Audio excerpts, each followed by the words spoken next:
Hello and welcome everyone, সবাইকে welcome জানাচ্ছি আমাদের আজকের ক্লাসে। তো আশা করি সবাই নিশ্চয়ই ভালো আছো, রাইট? সো এই যে আজকে আমরা 12 নম্বর লেকচারে চলে আসছি, অ্যান্ড বিফোর ফাদার ডু, এই যে তোমরা সবাই চলেও আসছো। তো সবাই চলে আসলে আমরা ক্লাসটা শুরু করবো, এবং এই মুহূর্তে এটা আমি তোমাদেরকে আসলে প্রথমে একবার বলে নিচ্ছি, এখন আরও একবার বলে নিচ্ছি। সেটা হচ্ছে যে লাস্টে যে দুটো ক্লাস হয়েছে থার্মোডিনামিক্সের 10 এবং 11 নম্বর লেকচার, সেই দুইটা ক্লাস নিয়ে আমার আসলে বেশি ভালো লেগেছে। সেখানে অডিয়েন্সের এক্সাজারেশন অনেক ছিল, সেটা আমি বলবো না। এই লাইভে অডিয়েন্স ধরে রেখে পড়ানোর ভিতরে আসলে তোমাদের লস। তো আমি তোমাদেরকে ডিরেক্টলি যদি বলতে চাই, তাহলে সেটা হচ্ছে এরকম যে আমরা যখন লাইভ ক্লাস করি, সেটা করার মাধ্যমে তোমার কাজটা আগে আগে শেষ হয়ে যায়।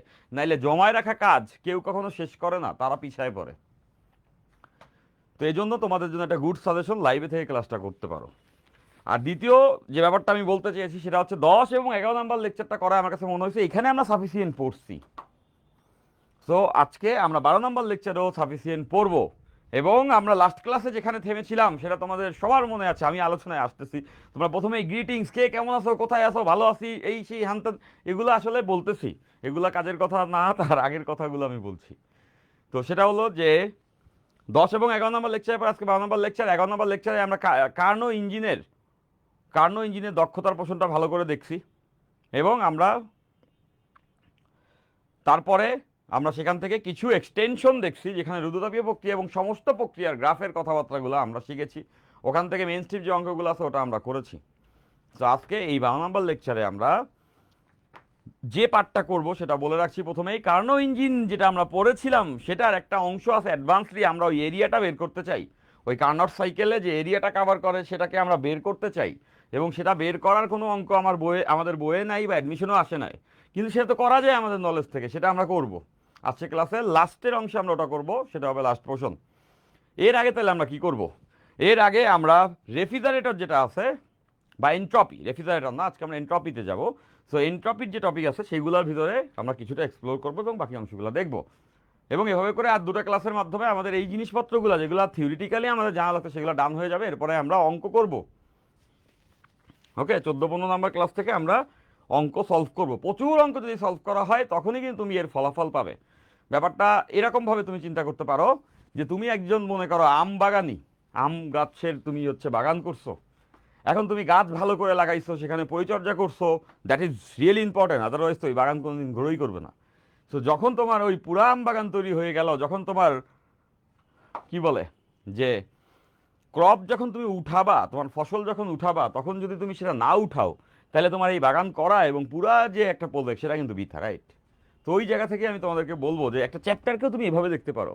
তুমি যদি থিওরি না জানো, তাহলে আসলে কোনোদিনই অঙ্ক কইরা কিছুই করতে পারবা না, অঙ্ক ইভেন্চুয়ালি করতেও পারবা না। আর যদি তুমি থিওরিটিক্যালি কারেক্ট হও, তাহলে তুমি 70% অঙ্ক করতে পারবা, বা 30% অঙ্ক তুমি ওই ফসল উঠানোর মতো অঙ্ক সলভ করলে করতে পারবা, যেটা আমরা লাস্টের 2 ক্লাসে করবো। সো দ্য জার্নিটা বড়, তাই না? 15টা ক্লাসের একটা কথাবার্তা হয়েছে, এবং সেখানে আমরা আজকে 12 নম্বর ক্লাসে আছি। এখন 3টা ক্লাস বাকি আছে, এটা হলে থার্মোডিনামিক্স শেষ হবে। থার্মোডিনামিক্সকে আরও সহজে 12টা ক্লাসে পড়ানো যেত। 12 ক্লাসেই থার্মোডিনামিক্স পড়ানো যেত, এইটাই পড়ানো যেত যেটা আমরা 15 ক্লাসে পড়তেছি। কিন্তু ওই যে প্রথম লাইভে নেওয়ার কারণে, শুধুমাত্র এই লাইভে ক্লাস নেওয়ার কারণেই তোমাদের টেম্পারমেন্ট, তোমাদেরকে ধরে রাখার জন্য 3টা ক্লাস আমি নিজে বেশি নিয়ে দিচ্ছি। মানে ওই স্পিডটা দিছিলাম না কেন? তোমরা সবাই ভাই কি বলে উসাইন বোল্ট না, বা সবাই হচ্ছে গিয়া যে তোমার পা এখনো কাঁচা, তুমি দৌড় দিতে চাও, তোমার তো পা ভেঙে যাবে। তোমার পা যদি আসলে পরিপক্ক হয় তখন তুমি দৌড়াতে শিখবা, আর যখন তুমি দৌড়াতে শিখবা তারপরে তুমি চিন্তা করতে পারো যে তুমি হাই জাম্প দেওয়াও শিখবা। প্রথম দিনই একটা বাচ্চারে হাই জাম্প দেওয়াতে গেলে ওর পা মানে কি বলে পাটা ভেঙে যায়। So that was my intention, and this is the tone for 27। এইটাই হচ্ছে কথা, বুঝতে পারছি? তাহলে আজকে আমরা চলে যাবো 12 নম্বর লেকচারে। তার আগে এবার আসো, এখন বলা যায় আমি ভালো আছি আলহামদুলিল্লাহ স্যার, আমি নোট করি। কিন্তু আপনি দেখেন না, আজমাইন আক্তার বলছো এই একটা আজমাইন, আমি তোমার নোটটা সবসময়ই দেখবো, বা আমি তোমার নোট কেন, যে কারো নোটই আমি দেখবো। এবং ওই জায়গা থেকেই বলতেছি তুমি যে এই অপবাদটা দিলা, এটা আমি নিতে পারলাম না। আমি এত নোট দেখি, আমার থেকে বেশি নোট কেউ দেখে না। এটা ট্রু, গ্রুপে বলো বা পেজে বলো, আমার থেকে বেশি নোটের রেসপন্স কেউ করে না, আমি এটা বলতে পারি। তো তুমি আমাকে এই অফারটা দিতে পারো না। যাই হোক, হয়তো বা এটা হতে পারে অনেক নোট আসে, সেই সব নোটে কমেন্ট একদিনে আপলোড করলেই শেষ হয় না, দেখা যায় কন্টিনিউয়াসলি চলতে থাকে। ফেসবুক যেভাবে করে নিউজ ফিডে সামনে সেটা শো করে, সেটা আসে। সো আমার কমেন্টিং করা বা তোমাদের নোট কমেন্টিং করার থেকে বেশি ইম্পর্ট্যান্ট তোমাদের নোটটা আমার দেখা। সো ওইটা আমি করতেছি, এবং তোমারটাও দেখবো, তুমি মন খারাপ করবে না, ঠিক আছে? ফাইন, সবার জন্য এটা বলছি। ওকে, এখন হচ্ছে ভাইয়া কালকে আপনার কোর্সে ভর্তি হয়েছি। তোয়া বলছো, তোয়াকে তো আমি অনেকদিন যাবতই চিনি, তুমি তো ক্লাসে আমি তো দেখতেছি। তো তুমি কালকে ভর্তি হয়েছো, আমি ভাবছি তুমি বোধহয় অনেক আগে থেকেই স্টুডেন্ট আছো। Fine, welcome. ওয়ালাইকুম আসসালাম স্যার নাবিল। ওয়ালাইকুম আসসালাম। তুমি সালাম জানাইছো, ওয়ালাইকুম আসসালাম। যারা সালাম জানিয়েছো ওয়ালাইকুম আসসালাম। আমি ভাই সবসময় ভালোই থাকি, এখন আরও বেশি ভালো ভালো থাকি, এখন আরও বেশি ভালো থাকি। পড়াইলে তোমাদেরকে আমার খুব ভালো লাগে। তো এরকমভাবে আমি ভালো আছি, ঠিক আছে। এখন আমাকে তো তোমাদের ভালো রাখতে হবে, আমাকে তোমরা ভালো রাখবে না? তোমাদের ভালো থাকার কারণ আমি হতে চাই। তোমাদের ভালো থাকার কারণ কিভাবে হতে চাই? সবার আগে ফিজিক্সটা পড়াতে চাই। ফিজিক্সটা যদি তুমি ভালো মতো পড়ো, তাহলে তোমার একটা সাবজেক্ট, হার্ড একটা সাবজেক্ট এসেছি, একটা সাবজেক্ট না, দিস ইজ সামথিং, যেটা তোমাকে, এটা হচ্ছে কি বলে, ল্যাঙ্গুয়েজ অফ নেচার।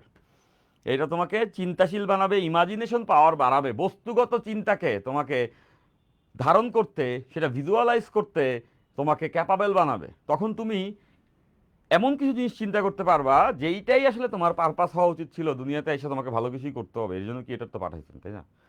আদারওয়াইজ তো পাঠান নাই। তো চিন্তাশীল মানুষ তো হইতেই হবে। তো এখন ওই জন্যই ফিজিক্স সাবজেক্টটা সব থেকে বেশি হচ্ছে পারসুয়েশন করে, যেটা মানুষকে আসলে চিন্তা করতে শেখায়। যারা এটার মজা পেয়ে যায়, যারা এই জনরার মজা পেয়ে যায় না, মানে যাদের সঙ্গে এই টোনটা ম্যাচ হয়ে যায়, তাদের জন্য এইটা লাইক একটা ফিলোসফি, একটা লাইফস্টাইল। ওকে, তো তার খুব ক্ষুদ্র একটা অংশ আমরা সিলেবাসে পড়ি। তো আমি মনে করি ফিজিক্স বইয়ের যে সিলেবাস তোমরা ইন্টারমিডিয়েটে পড়ো, এটা সাফিসিয়েন্ট না, এটা আরও বেটার হওয়া উচিত, অনেক বেটার হওয়া উচিত। এবং সেটা তোমরা নেওয়ার মতো ক্যাপাবেল অফও, বাট আমাদের বইয়ের সিলেবাসগুলো আমার কাছে মনে হয় এটা আরও বেটার হইতে পারতো। কিন্তু সেই অংশটাই আমরা আবার স্টুডেন্টরা বলি ভাই এই মেলা কঠিন, তখন আমার হাসি আসে, কান্না পায়। প্রচণ্ড হাসির পরে মানুষের কি আসে, কান্না হয়, তাই না? যে হাসতে হাসতে চোখের পানি পড়ে যাওয়ার যে ব্যাপারটা, সেটা তখন আমার মনে হয়। তো ওই জায়গা থেকে আমি তোমাদেরকে বলছি যে তোমরা জেনুইনলি যারা ক্লাস করছো, উপকারটা তারাই বুঝতেছো, যারা করছো না তারা বুঝছো না। যারা করছো না তারা, তাদের জায়গা থেকে বলবো যে তোমাদের সিরিয়াস হইতে হবে। যদি এমন হয় যে তুমি এই সাবজেক্টে হ্যান্ডেল করতে পারো না, তখন তোমার খুব কষ্ট হবে, তোমার উপর থেকে খুব ডিপ্রেশন যাবে, এমন একটা অবস্থা হবে, তখন তুমি ভাববা, এমন অবসেশন হবে যে দুনিয়ায় সব প্রবলেম আমি সলভ করতে পারতেছি, কিন্তু এই ফিজিক্সে এসে আমি এই ধরা খেয়ে যাচ্ছি, তোমার জিদ চলে আসবে তখন। তো সেটা না খুব গুড ফিলিং না, আনইজি ফিলিং। তো সেই ফিলটা যেন আমার কোনো স্টুডেন্ট না হয়, সেটার আমি চেষ্টা করছি। সো আমার টেক কেয়ারও তোমাদের করতে হবে, যেহেতু তোমরা বলতেছো যে তোমরা ভালো আছো, তোমাদের বেনিফিট হচ্ছে ক্লাসে, তাহলে তোমারও ডেফিনেটলি এইটা চিন্তা করতে হবে, তাহলে ভাইয়া আসলে কি চান, তাহলে ভাইয়াকে দেখি আমি কি আসলে হেল্পটা করতে পারি, স্যারকে দেখি আমি কি হেল্পটা করতে পারি। তো তুমি কি হেল্প করতে পারো বলো তো? তুমি এই হেল্পটা করতে পারো, সেটা হচ্ছে গিয়া ভালো ক্লাসকে তুমি তোমার বন্ধুকে, যে পড়ালেখা করে তারে, মানে হুদাই একজন টিকটকার রে, যে আসলে ক্লাস ক্লাস আসলে কইরাও লাভ নাই, ও কিছু বুঝবে না, তারে ভাই আমি লাইভে চাই না। তারে আমি বলবো যে তুমি তোমার সময় নষ্ট করো না, তুমি তুমি যেটা ভালো পারো ওটা করো। বাট আমি তোমাদেরকে বলবো, তোমাদের যে ফ্রেন্ডরা আছে যারা হচ্ছে কি আসলেই পড়তে চায়, জানতে চায়, বুঝতে চায়, তাকে এই জিনিসটা জানার সুযোগ করে দিবা। ইভেনচুয়ালি তাদের কাছে চলেও যাবে। বাট এইটা এতটুকুই তুমি করতে পারো সর্বোচ্চ। আর এটা না করলেও কিছু যায় আসে না, তুমি আগে তোমার পড়াটা পড়বা, সেটা হচ্ছে সবার আগের কথা। ঠিক আছে, ফাইন।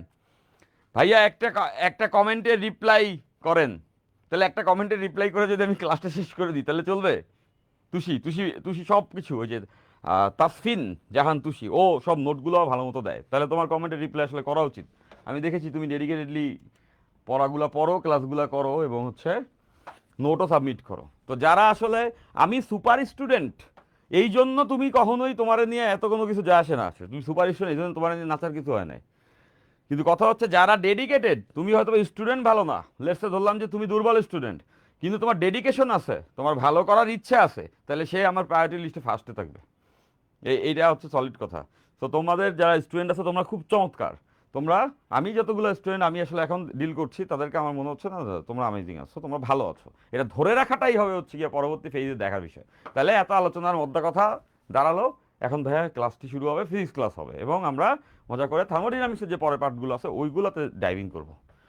বুঝতে পারছি স্যার? মহাকর্ষ এই এইসব এই এই মহাকর্ষ, দেখি কমেন্ট দেখি। স্যার মহাকর্ষ অভিকর্ষ রেদওয়ান স্যারের ক্লাস করেছিলাম, এখন স্যার ওইখানে কেপলারের সূত্রটা করাননি, আমি কি আর্কাইভ থেকে আপনার ক্লাসে টপিকটা শেষ করব? ডেফিনেটলি শেষ করবা।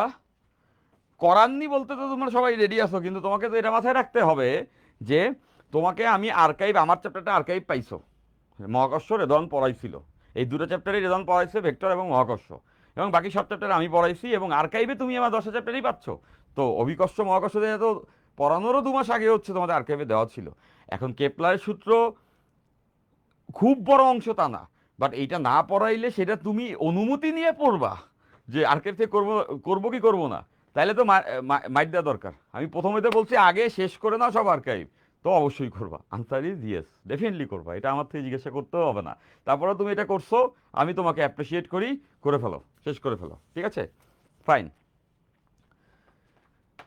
বোঝা গেছে, আন্ডারস্ট্যান্ডেবল, তাই না? তাহলে এবার আসো আমরা আসলে ক্লাসে চলে যাই। আর তোমাদের অনেকগুলা কমেন্ট আছে, মেজরিটি আমি দেখে আসলে খুশি হই। যদি আমি পারতাম ক্লাসে ফিজিক্স পড়াইতে হবে না, খালি তোমাদের কমেন্ট পড়বো, তাইলে না আমার খুব ভালো লাগতো, যে তোমাদের কমেন্ট পড়তাম আর তোমাদেরকে রিপ্লাই দিতাম, ওই সময়টা আমার খুব এনজয়েবল মনে হইতো। স্টুডেন্টের সঙ্গে আসলে স্টুডেন্টের সঙ্গে কমিউনিকেশনের আমরা যারা অনলাইন টিচার, আমাদের একটা হার্শ রিয়েলিটি আছে। অফলাইনে না পড়ানোর কারণে, আমি অফলাইনে পড়ানো বন্ধ করছি 2022 সালে। সো অফলাইনে না পড়ানোর কারণে তোমাদের সঙ্গে আসলে তোমাদের ভাইবটা, টোনটা বোঝা জন্য একটাই হয়ে থাকে, কমেন্ট দেখা, তোমাদের সোশ্যাল মিডিয়াতে বিভিন্ন পোস্টিংগুলোতে পড়া জানা, তাইলেই তোমাদের সঙ্গে কমিউনিকেশনটা হয়। নাইলে তো আর এমন না যে বাচ্চা কাচ্চা পোলাপানের সঙ্গে রেগুলার দেখা হয়।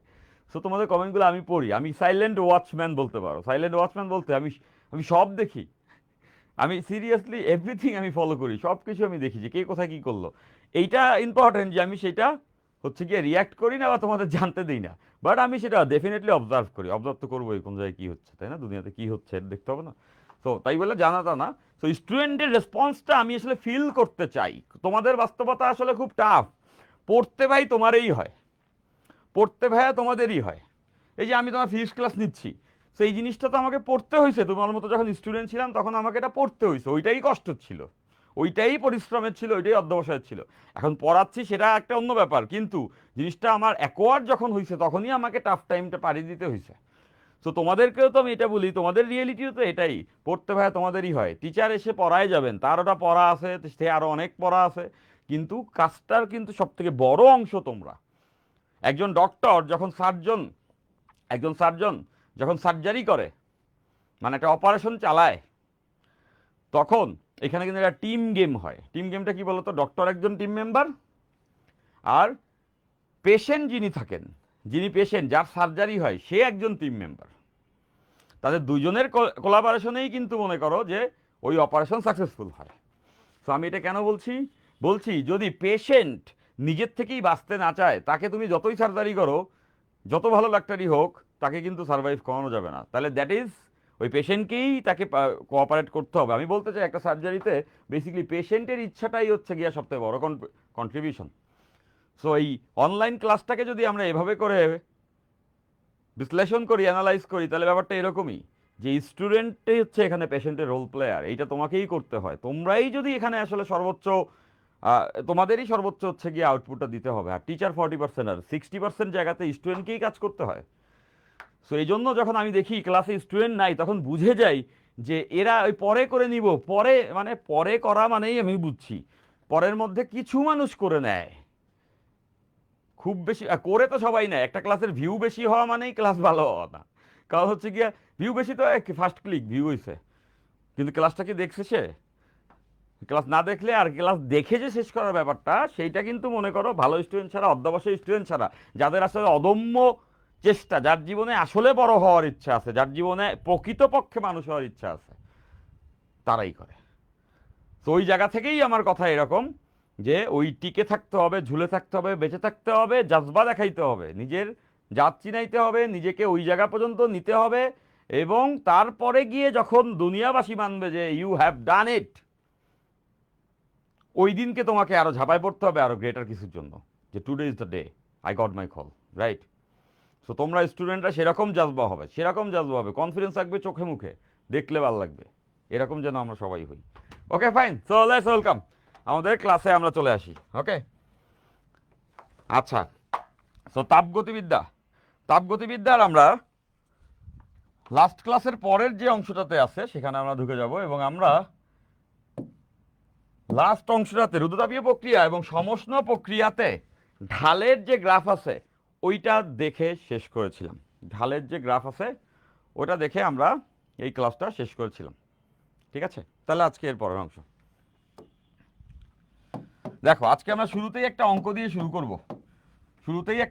শুরু করব কারণ সবার এটা মনে আছে লাস্ট ক্লাসের পরে, যে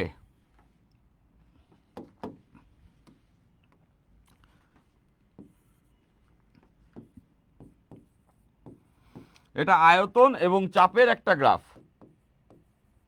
তো এই গ্রাফে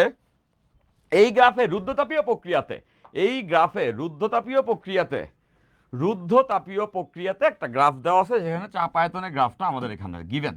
ফাইন। তো এটা হচ্ছে চাপ আয়তনের গ্রাফ, এটা হচ্ছে চাপ আয়তনের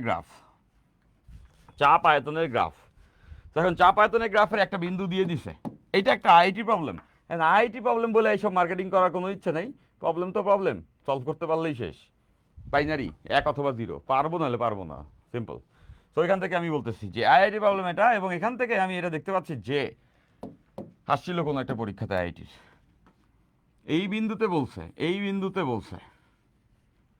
এই বিন্দুতে চাপ আয়তন দেওয়া আছে সবগুলা এসআই ইউনিটে। খুব সহজ অঙ্ক, আমরা সবাই পারবো ক্লাসের। 0.5, 0.7, এবং এই বিন্দুটাকে আমরা বলছি ও বিন্দু। এই বিন্দুটা হচ্ছে গিয়ে ও বিন্দু।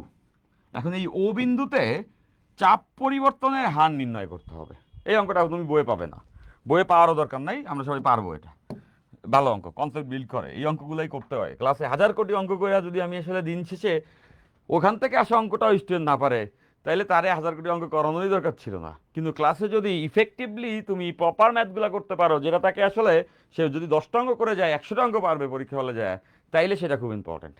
তো সেটা আমাদেরকে করতে হয়। ভাই আপনার কথা শুনলে 1 ঘন্টার জন্য উত্তেজনা হয়ে যায়, এরপরে 1 ঘন্টা ঘুমানোর জন্য শুয়ে পড়ি, উঠে দেখি সকাল হয়ে গেছে।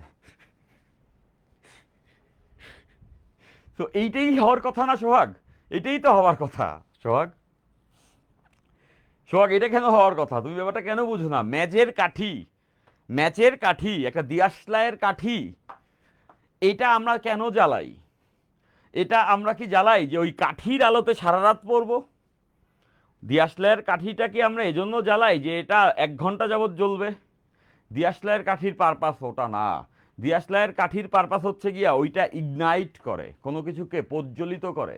এটা জ্বালানোর পরে আমরা একটা প্রদীপে আগুন দিই, এটা স্পার্ক দেয়, উত্তেজনা দেয়, শুরুটা দেয়।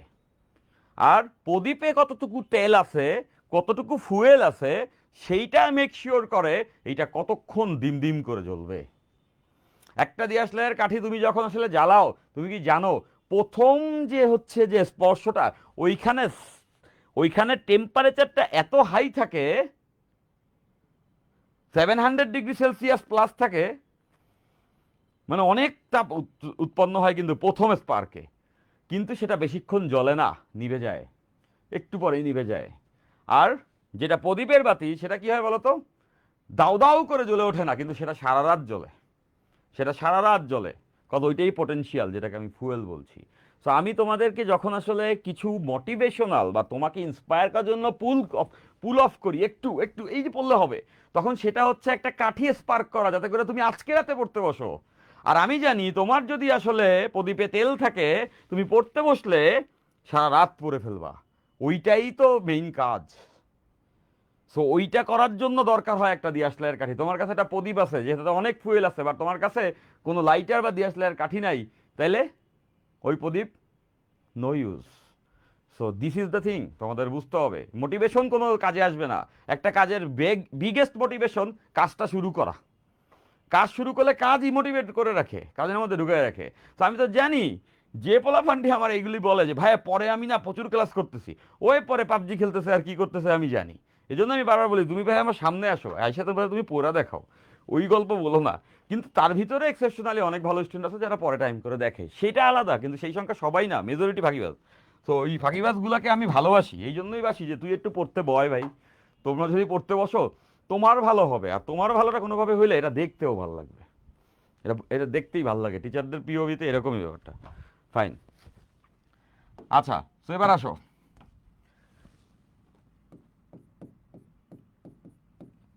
ও বিন্দুতে, এজন্য মরাল অফ দ্য স্টোরি, ওই মোটিভেশনটা তোমাকে হয়তো 1 ঘন্টা চাঙ্গা রাখবে, 1 ঘন্টার মধ্যে পড়তে বসে যাও, যাতে করে সকাল পর্যন্ত তুমি ওটা পড়ে ফেলতে পারো, যেটা হচ্ছে প্রদীপের বাতি আর কি। ও বিন্দুতে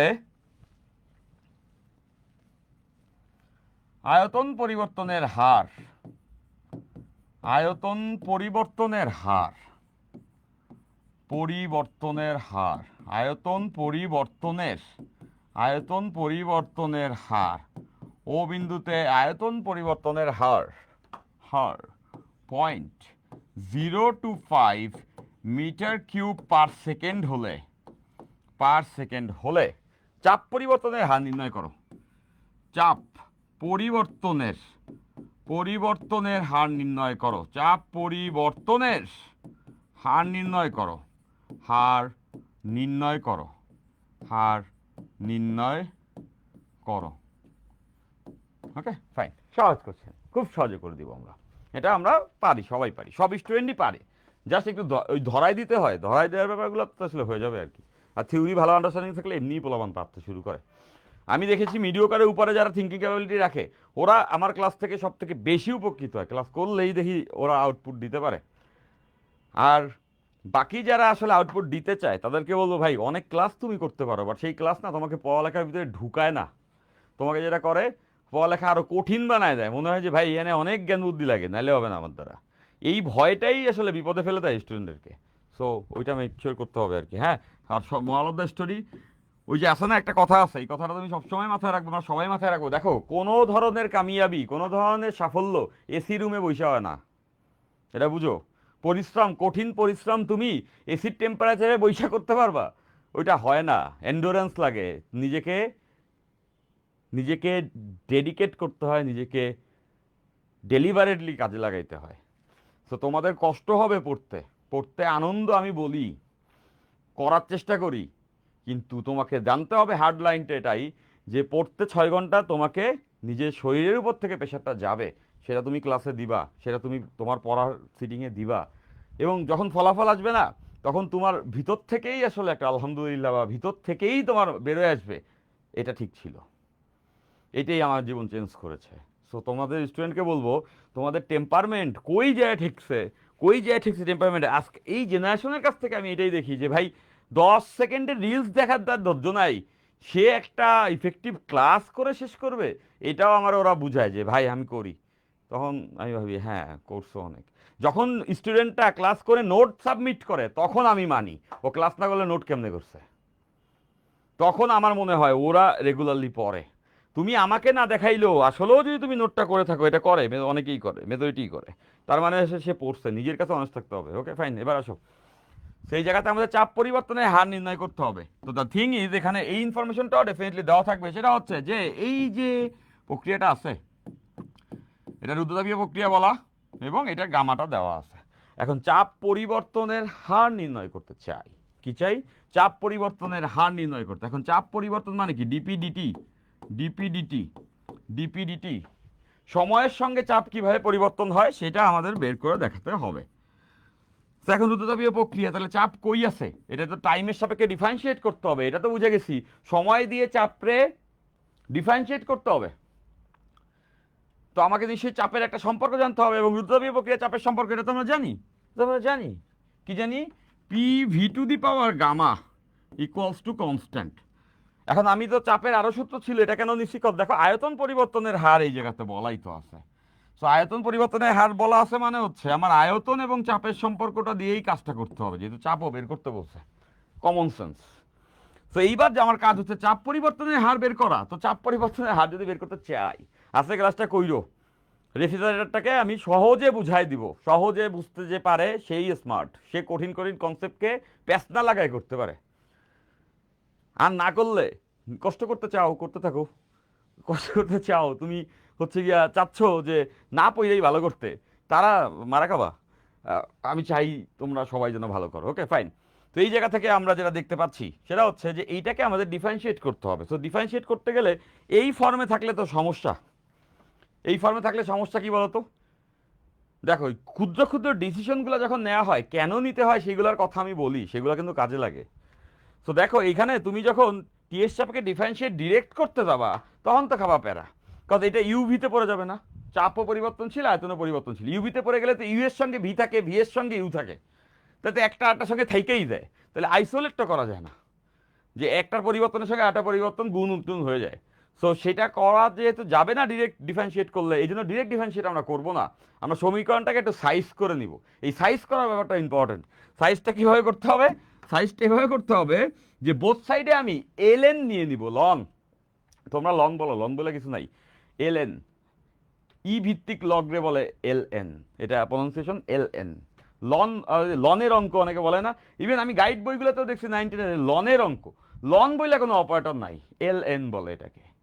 আর লন এল এন রে একবার উচ্চারণ করে মানুষজন বলে, বাট এল এন দ্বারা বোঝায় ই ভিত্তিক লগ। ফাইন, এবার আসো এটাকে ডিফারেন্সিয়েট করব। সেটাকে যদি ডিফারেন্সিয়েট করতে চাই টাইমের সাপেক্ষে ডিরেক্টলি আমরা করবো না এখন, আমরা প্রথমে এটাকে একটু ভালো বানাই নিব, এটা একটু পলিশ করে নিব। তো পলিশটা কেমনি করবো? আমরা বোথ সাইডে এল এন নিব, L N P V to the power gamma equals L N K. সেটা নেওয়ার উদ্দেশ্য কি? এটা নেওয়ার উদ্দেশ্য দেখো, ডট গুণ তো এখানে করা, ডট গুণ না তো একটা গুণ করা আছে, লন হলে ওই দুইটা আলাদা হয়ে যাবে, প্লাস হয়ে যাবে। দেখো লন নেওয়া মাত্রই এই কি হয়, গুণ থাকলে দুইটা প্লাস আকারে ছড়ায় যায়, দেখছো দুইটা আলাদা হয়ে গেল পিবি, তাহলে আমাদের ডিফারেন্সিয়েট করতে সুবিধা হবে। তো এই জায়গা থেকে খেয়াল করো যে এখানে গুণ আছে, দ্যাট মিনস লিখতে পারবো L N P plus L N V to the power gamma equals L N K. K L N বলো তো? L N K. তো এখান থেকে আরো দেখো যে এই যে গামা যে আছে, আরো ভালো হবে, গামাটা তো নেমে আসবে, আসবে না? নাকি ও উপরেই বসে থাকবে? না, ও নেমে আসবে। ও কেন নেমে আসবে? কারণ হচ্ছে যে লন থাকলে পাওয়ারটা নেমে আসে, তাই। আচ্ছা, তো এর পরের লাইন নে আমরা যেতে পারি, এখানে আমি লিখছি, দেখো ওর পরের লাইন এখানে লিখছি L N P, L N P, L N P gamma L N V, এই পাওয়ার নেমে আসছে এল এন কে। এবার চলো সময়ের সাপেক্ষে ডিফারেন্সিয়েট করে দিই, তাহলে আমাদের কাজের দিকে চলে যাবে। তো সময়ের সাপেক্ষে যদি এটাকে ডিফারেন্সিয়েট করা হয়, D DT, D DT L N P plus gamma L N V equals L N K. L N K লিখলে তো হবে না, এখানে এটা এই পাঁচশোটাও তো আমাদের সময়ের সাপেক্ষে ডিফারেন্সিয়েট করতে হবে। তো এল এন কে কে টাইমের সাপেক্ষে ডিফারেন্সিয়েশন। এখন বাকি লাইনটা আমরা পরে এখানে চলে যাব, এবং এই জায়গা থেকে আমরা ডিফারেন্সিয়েশনটা সবাই করে ফেলতে পারবো যে ডিডিটি, ডিডিটি, এই যে DDT, DDT L N P plus gamma L N V DDT L N K. এখন এতটুকু ডিফারেন্সিয়েশন সবাই পারে, সবাই পারে। তো এই জায়গা থেকে এটা বলতে পারবো যে এই সাইডটা জিরো হয়ে যাবে, এল এন কে মানে তো ধ্রুবক, ধ্রুবককে ডিফারেন্সিয়েট করলে তো নাই, ও তো গেছে গা। তো আমরা জানি যে ধ্রুবকের ডিফারেন্সিয়েশন হচ্ছে গিয়া জিরো হয়, তাহলে এই সাইডের ডিফারেন্সিয়েশন জিরো হয়ে যাবে। এবার পি কে যখন আমি ডিফারেন্সিয়েট করছি এল এন পি, তো তোমরা জানো যে এল এন পি এর ডিফারেন্সিয়েশন 1/p, এল এন পি এর ডিফারেন্সিয়েশন 1/p, এবং পি কে সময়ের সাপেক্ষে আরো একবার ডিফারেন্সিয়েট করতে হবে, রাইট? তাহলে ওখান থেকে লিখতে পারবো DP dt, dP DT L N P টাইমের সাপেক্ষে ডিফারেন্সিয়েট করছি, পি নেমে আসছে, ওই যে 1/p হয়, জানি আমরা এটা, আর পি কে টি এর সাপেক্ষে আরেকবার ডিফারেন্সিয়েট ডিপি ডিটি প্লাস এই গামা ধ্রুবক ও তো বেড়ে আসবে, এল এন ভি কে যখন টি এর সাপেক্ষে ডিফারেন্সিয়েট করবো তখন 1/v, এবং ভি কে আবার ডিফারেন্সিয়েট করতে হবে টি এর সাপেক্ষে, ডিভি ডিটি ইকুয়ালস 0। তাহলে তো হয়ে গেল, এখান থেকেই তো আমি আমার সার্বিকটা পেয়ে যাব, কারণ আমার লাগবে ডিপি ডিটি, এইটা তো এখানে আছে। তো এই জায়গা থেকে তো ডিরেক্টলি ইকুয়েশনটা লেখা যাবে যে dP dt, dP dt, dP dt, dP dt equals, এইটা ওই সাইডে চলে গেলে মাইনাস হয়ে যাবে, মাইনাস গামা, এই পিটা কি উপরে উঠে আসবে না এই সাইডে এসে, তাহলে পি বাই ভি সঙ্গে ডিভি ডিটি। সো ডান, তো হয়ে গেল, হয়ে গেছে, হয়ে গেছে, দেখো এটা কিন্তু হয়ে গেল, তাই না? কিভাবে হয়ে গেল? এই পি ভি, এই পি আর ভি এর ভ্যালু আমরা জানি ওই বিন্দুতে, আর ওই বিন্দুতে আয়তন পরিবর্তনের যে হার আছে এটাও তো জানি। দেখো এটা হচ্ছে এই বিন্দুর পি এর ভ্যালু, আর এটা হচ্ছে এই বিন্দুর ভি এর ভ্যালু। আগে এক্স অক্ষ, দ্যাটস ওয়াই ভিপি। তাহলে পি ভি জানি গামা দেওয়া আছে, আর আয়তন পরিবর্তনের হারটা তো এখানে বলা আছে যে ডিভিডিটি, ডিভিডিটি বলা আছে ওখানে। তো ডেটা বসাই দিচ্ছি আমরা 0.5 0.7, ফাইন। তো দেখো যে এই যে গামার ভ্যালু এটা তো আমরা জানি, এটা হচ্ছে 1.4, আয়তনটা 0.5 আর চাপটা 0.7, আর এই আয়তন পরিবর্তনের হার আমরা বলছি 0.025। তাহলে আর দেরি কিসের, এখান থেকেই আমরা আমাদের আনসারটা করে ফেলতে পারছি, ডিপি ডিটি, তাই না? আমি কিন্তু তোমাদেরকে প্রত্যেকটা অঙ্ক খুব স্লো পেসে বুঝাই। এই এক একটা অঙ্ক অনেকটা কথা বলবে, সেটা তুমি যখন ক্লাস করবা তখন তুমি অঙ্কটা বুঝে আনন্দিত হলেও বুঝতে পারবা না অঙ্কটার মাজা যা বা তাৎপর্য তোমাকে আসলে অন্যান্য অঙ্কের ভিতরে দিবে। অঙ্ক অনেক টাইপের হয়, অঙ্ক করতে গেলে ওখান থেকে করলারি আকারে বা অনু অঙ্ক বেরোয় আসে।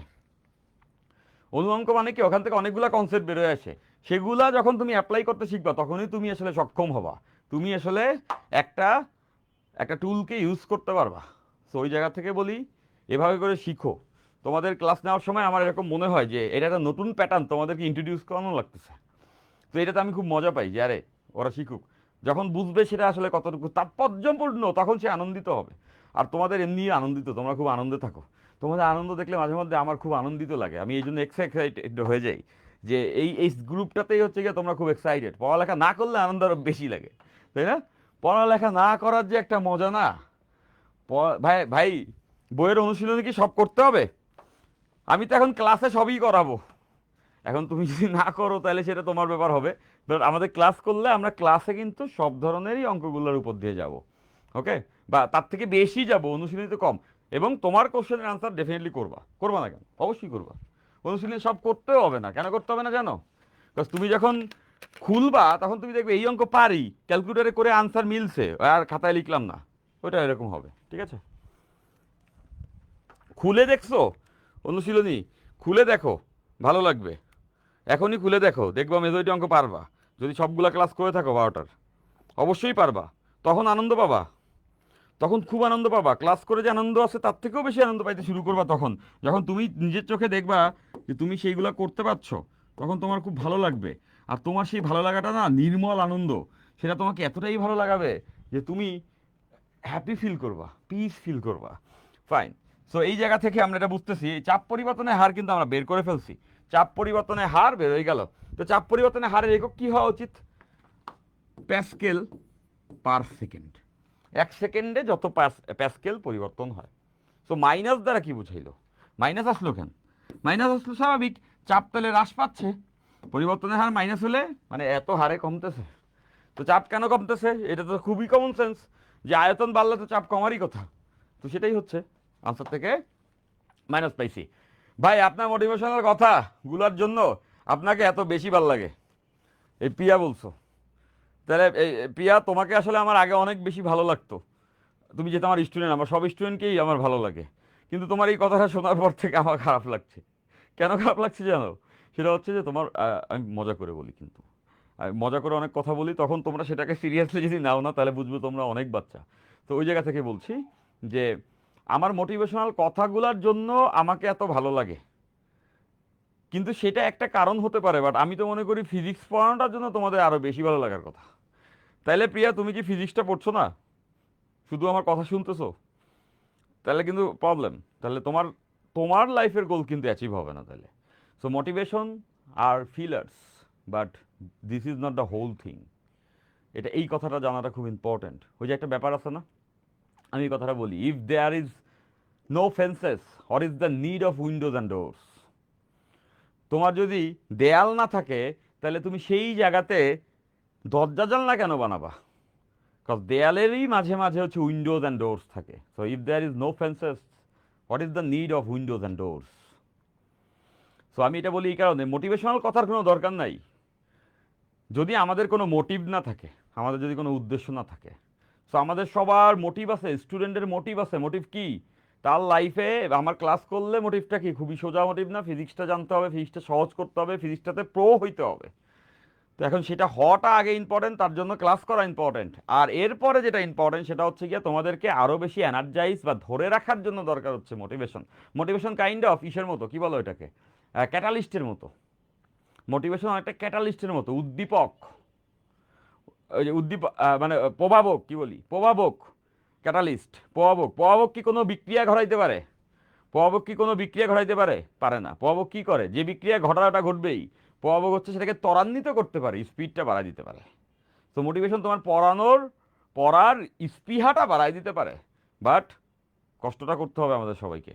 আর কষ্ট করার থেকে মজার দুনিয়াতে আর কিছু হতে পারে না। মাই ডিয়ার স্টুডেন্টস, সারাটা জীবনে তুমি কখন বুঝবে তুমি ভুল ট্র্যাকে আসো? যখন দেখবা তোমার পরিশ্রম হচ্ছে না, তখনই বুঝবা তুমি ভুল ট্র্যাকে আসো। যখনই তুমি পরিশ্রম করবা, তখন তুমি শিওর থাকবা যে তুমি রাইট ট্র্যাকে আসো। যখন তোমার দিনের শেষে রাতে ঘুমাতে গেলে মনে হবে যে আমার চোখ বন্ধ করলেই ঘুম এসে যায়, কেন এসে যায়? কারণ তুমি সারাদিন পরিশ্রম করছো তাই। আর যারা পরিশ্রম করে না, তারা সারাদিন সারা রাত শুয়ে থাকলেও ঘুম আসে না। তো তোমাদের স্টুডেন্ট বয়সে এই প্রবলেম কেউ বলে না যে ভাই আমার না রাতে ঘুম হয় না। যারা এই প্রবলেমে ভুগতেছো তাদেরকে বলো, তার মানে তুমি অনেক ফাঁকিবাজি করতেছো, অধ্যবসায়ের অবস্থা খারাপ। তো আইসা একটা কমেন্ট করছো, ওখান থেকে এত কথায় আসছি, মোটিভেশনাল কথা তোমাদের ভালো লাগে, কিন্তু আমি কোনো মোটিভেশনাল কথা বলি না। আমি যেটা তোমাকে বলার সেটাই বলি, এজন্য তোমাদের ভালো লাগে। না এলে যদি এরকম হইতো যে আমাকে কেউ বলছে ভাই মোটিভেশনাল টক দেন, হুদাই মানুষটা এডি কয়ে আপনি হচ্ছে কি করেন, ভাই I would be the king, এই কাজে আমি প্রো। কিন্তু সেটা উদ্দেশ্য না। উদ্দেশ্য এখানে ফিজিক্সটাকেই হচ্ছে পড়ায়, তোমাদের দ্বারাই উদ্ধার, তোমাদের দিয়েই আমি করাবো। তোমরাই ক্লাস করবা, তোমরাই মাতবা, তোমরাই ভালো করবা, এবং সেটা কিভাবে করাইতে আমি জানি। আসো, ফাইন, গেল এটা। তো আমরা একটা সুন্দর অঙ্ক দিয়েই প্রথমে আমরা একটা সুন্দর অঙ্ক করেই এই ক্লাসটি শুরু করেছি। তো এরপরে আসো, এরপরে আমরা পরের টপিকে চলে যাই। আমরা এই রুদ্রতাপীয় সমস্ত প্রক্রিয়া নিয়ে অনেকটা জার্নি করেছি। এরপরে আমরা যে টপিকটাতে চলে যাব সেটা হচ্ছে গিয়া, সেটা হলো রেফ্রিজারেটর। রেফ্রিজারেটর, রেফ্রিজারেটর, রেফ্রিজারেটর কোনটা? বাসা বাড়িতে সবার রেফ্রিজারেটর আছে, আর এই সিজনে তো খুবই ইম্পর্টেন্ট হয়ে দাঁড়ায়, তাই না? কি সেটা বলো তো? ফ্রিজ। রেফ্রিজারেটর মানে হচ্ছে ফ্রিজ। আমরা বলি ফ্রিজ। ফ্রিজ মানে কি? কোনো কিছু জমায় দেওয়া, ফ্রোজেন। তো রেফ্রিজারেটর হচ্ছে গিয়া ফ্রিজিংয়ের কাজটা করে, কোনো কিছুকে জমিয়ে দেয়, ঠান্ডা করে দেয়, তাই না? তো ফ্রিজ যে প্যাটার্নে কাজ করে, মূলনীতির জায়গায় যদি চিন্তা করো, কাটসাট করে এসি বা আমরা যেটাকে রুমের টেম্পারেচার কন্ট্রোল করে, একই রকমভাবে মূলনীতি, আমি হার্ড লাইনে বলছি যে মূলনীতি যে অংশটা আছে সেটা সেম। তো আমরা রেফ্রিজারেটরের অংশটা পড়ি। এখন রেফ্রিজারেটরের অংশটা যেটা হয়, খুব সহজ জিনিস, এমন আহামরি কিছু না, কিন্তু এই বইটা পড়ে ওখান থেকে মিনিংটা উদ্ধার করা একটু টাফ। এই টপিকটাই স্পেশালি সহজ জিনিস, একবার ধরে ফেলে ইজি। সো আমি তোমাদের জন্য সেই কাজটা করে দিব। এখন তোমাকে জানতে পারতে হবে, প্যাচ খায়া একটা জিনিসকে যত প্যাচায় প্যাচায় শিখবা না, ওইটা আসলে সলভের থেকে বরঞ্চ সামনে যায় আরও বড় ঝামেলা হয়ে যায়। মানে আমরা যারা টিচার তাদেরকে আমি দেখছি, আমি একটা জিনিসকে এক্সপ্লেন করতে যাই, যদি 10টা লাইন বলি, তো 10টা লাইন বললে সেটা আরও পেঁচায় যায়। তো তুমি যদি একটা কঠিন জিনিসকে খুব অল্প লাইনে এক্সপ্রেস করে দাও, তাইলেই আসলে স্মার্টনেসটা আসে বা কনফিডেন্সটা আসে। তো আমি ওই কাজটাই করব, আমি ক্লাসে ওই কাজটাই করি। ফাইন। তো রেফ্রিজারেটর বা ফ্রিজ, সো এইটা একটা রেফ্রিজারেটর। সো মূল ব্যাপারটা কি হয়, রেফ্রিজারেটরের ভিতরে কোনো একটা অবজেক্ট থাকে, সেই অবজেক্টটাকে ঠান্ডা করে। রেফ্রিজারেটরের ভিতরে কোনো একটা বস্তু থাকে, সেটাকে ঠান্ডা করে দিবে, এটাই হচ্ছে এই যন্ত্রের কাজ। প্রত্যেকটা যন্ত্রের পার্সপেক্টিভটা আগে আমাদের ধরে নিতে হবে যে কেন দরকার এই যন্ত্র। দরকার তো এই কারণেই যে ওটাকে আমি একটা জায়গায় যখন রাখবো, ফ্রিজটা, তার ভিতরে শাক সবজি যাই আমি রাখি, ফলমূল যাই রাখি, ও এটা ঠান্ডা বানায় দিবে। এই জন্য এই যন্ত্র বানানো। এইটাকে ঠান্ডা করতে হবে, এটাকে ঠান্ডা করতে হবে। এই জায়গাতেই আসলে ওই তাপগতিবিদ্যার দ্বিতীয় সূত্র চলে আসে।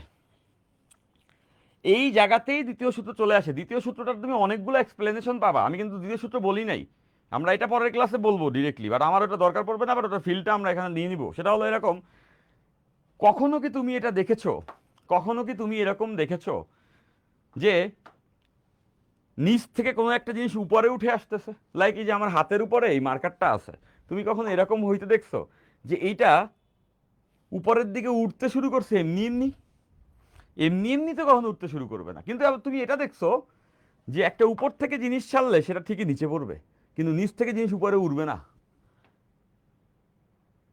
তাই না? তো তাপগতিবিদ্যার দ্বিতীয় সূত্রের মরালটা অনেকটা এটাই, যেটা বোঝায় এটা যে কখনোই নিম্ন তাপমাত্রা থেকে উচ্চ তাপমাত্রার দিকে তাপ প্রবাহিত হয় না, হয় কি উল্টা হয়। স্বতঃস্ফূর্ত কোনটা হয়? দেখো এই জায়গাতে একটা বরফের টুকরা আছে, এই জায়গাতে একটা বরফের টুকরা আছে, এই জায়গাতে একটা বরফের টুকরা আছে, আর এই জায়গাতে মনে করো ফুটন্ত পানি আছে, বয়লিং ওয়াটার, বা আমি এটা বলতে পারি যে এটা আইস, এটা আইস, আর এটা স্ট্রিম ওয়াটার, স্ট্রিমিং ওয়াটার, মানে বুঝছো? ডেফিনেটলি বুঝছো যে বাষ্প হচ্ছে এরকম পানি, মানে 100°C।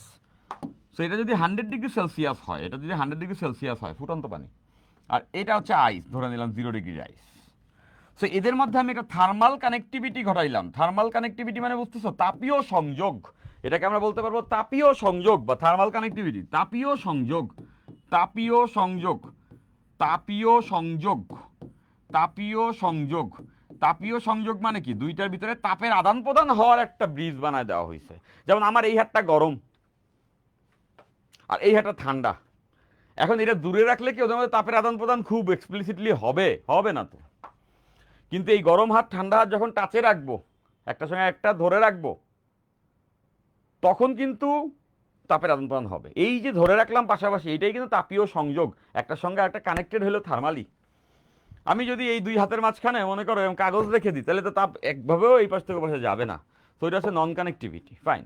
সো এই থার্মাল তাপীয় সংযোগ যদি থাকে, তাপীয় সংযোগ যদি থাকে, তাহলে অ্যাকচুয়াল ঘটনাটা কি ঘটবে? অ্যাকচুয়াল ঘটনাটা এটাই ঘটবে যে, এটাই ঘটবে যে 100° থেকে তাপ 0°র দিকে যাবে।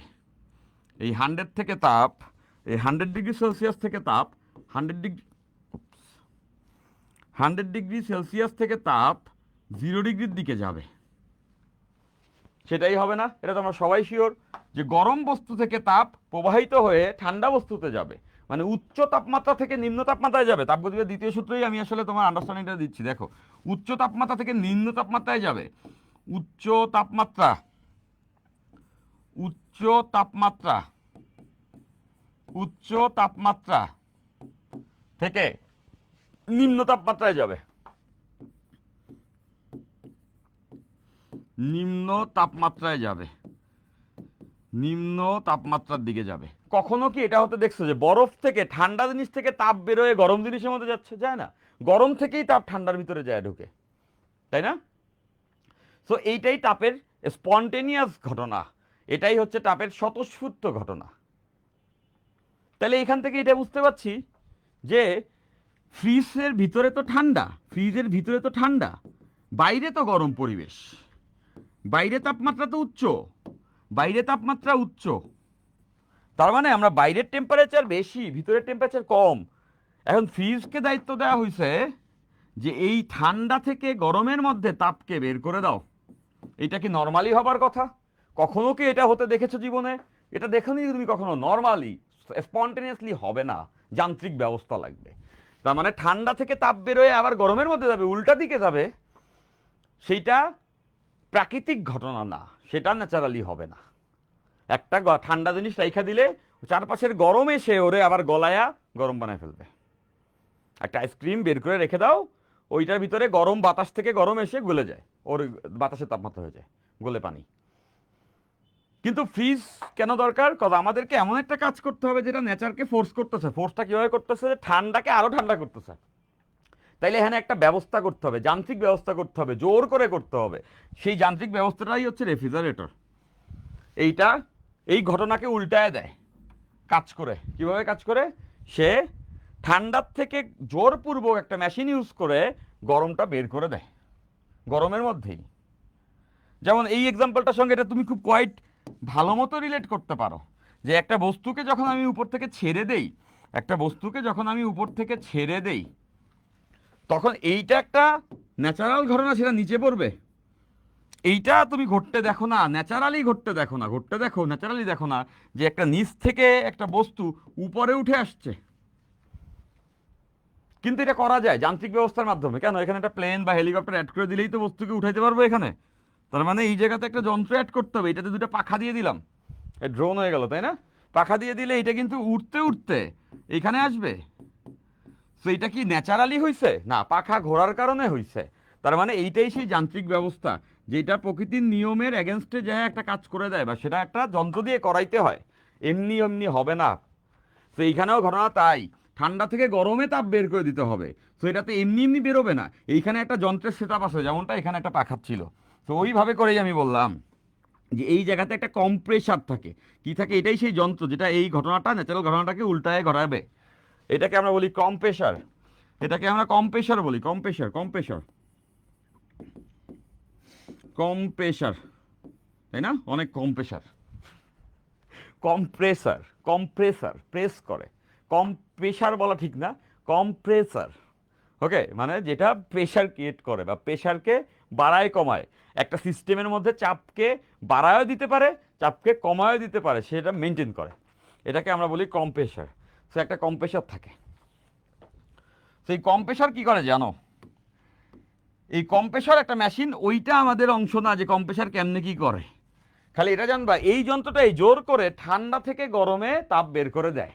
এখন আমি ওইটাও পড়াইতে পারবি, মেকানিজমটা কি হবে এটাও তোমাদের বলা যাইতো, বাট ওইটা দিয়ে কোনো অঙ্ক নাই, ওটাও বলবো না, দাঁড়াও। তার আগে আমরা মেইন জিনিসটা উদ্ধার করে নিই, যেটা রেফ্রিজারেটরের পার্ট। তাহলে এই জায়গাতে এই কম্প্রেসারটাই সেই মেশিন যেটা ঠান্ডা থেকে গরমে তাপ বের করে দেয়। সেই যে আপেলটা আমি রাখছি, একটা সতেজ আপেল তুমি খেতে চাও, তুমি খেতে চাও একটা সজীব সতেজ গ্রিন অ্যাপেল, তাই না? একদম ওই যে একটা ব্যাপার আছে না, তুমি ফ্রিজ থেকে একটা সতেজ আপেল বের করছো, ছোট ছোট পানির ফোঁটা জমে আছে উপরে, দেখলেই মনে হয় যে কচকচ করে কামড়ায় খাই, তাই না? তো ওই যে একটা ব্যাপার, তো ওইটাকে ফ্রেশ রাখার জন্য রেফ্রিজারেটর, ঠান্ডা থাকলে সেটা ফ্রেশ থাকে, কলে জাম্প অ্যাটাক এগুলো ব্যালেন্স হয়। তো এবার এখান থেকে দেখো যে যে Q1 তাপ বস্তু থেকে বের করে দিছে, এটাই ফ্রিজের কাজ। কতটুকু তাপ বের করে দিচ্ছে Q1? Q1 পরিমাণ তাপ কোত্থেকে বের করছে? এই বস্তু থেকে যদি তাপ শক্তি বের করে দেয়, বস্তুর তাপমাত্রা কমে যাবে না? অবশ্যই কমে যাবে। তো এই যে তাপটা আছে, যেটাকে আমরা বলতেছি Q1, এটাকে আমরা বলতে পারবো এই যন্ত্রটা বস্তু থেকে কতটুকু তাপ বের করছে, এটাকে বলবো বস্তু থেকে বর্জিত তাপ। এটাকে আমরা বলে দিব বস্তু হতে বর্জিত তাপ। বস্তু হতে বস্তু হতে বর্জিত তাপ। বস্তু হতে বর্জিত তাপ। বস্তু হতে বর্জিত তাপ। যে বস্তুটা ফ্রিজে রাখবো আমরা, ওইটা থেকে যতটুকু তাপকে সে বর্জন করবে, বের করে দিবে, সেটা। আর এইটাই কিন্তু আমার আউটপুট। দেখো, মনোযোগ দাও, মনোযোগ তো দেওয়াই আছে, জাস্ট জেনে নাও, এটাই কিন্তু আমার আউটপুট, ইজেন্ট ইট? যে বস্তু থেকে যতটুকু তাপ বের করছে ততটুকুই বস্তু ঠান্ডা হয়েছে। তো আমি ফ্রিজ কেনার পরে তো এটা দেখতে যাব না ফ্রিজে আর কি হয়েছে, আমি আউটপুট দেবো, ভাই আমি যে জিনিস রাখছি এটা ঠান্ডা হয়েছে তো? হ্যাঁ, ঠান্ডা হয়েছে। তো এখানে বস্তু থেকে যে গৃহীত বর্জিত যে তাপ, এটাই আমাদের আউটপুট। আমি কি বলতে চাচ্ছি, এটাই আমাদের আউটপুট, এটাই হচ্ছে আমাদের আউটপুট। এই কই, এই কথা, এই ফাইন, এই যে এটাই আউটপুট। এটাকেই আমরা বলতে পারবো আউটপুট, একটা ফ্রিজের আউটপুট। একটা ফ্রিজ কেমন কাজ করছে, মানে বস্তু থেকে যত বেশি তাপ বের করতেছে তত ভালো কাজ করছে সে। তার মানে এটাই হচ্ছে আমাদের আউটপুট, বস্তু হতে বর্জিত তাপ। এটাই যন্ত্রটা করলো, ঠান্ডা থেকে কঠিনে বের করে দিল, ঠান্ডা থেকে গরমে বের করে দিল। দেন এগেইন তুমি এই জিনিসটাও ডেফিনেটলি বুঝতে পারতেছো, এই যন্ত্র কি একটা কাজ করছে না, জোর করে ওইখান থেকে তাপটা বের করে দিচ্ছে।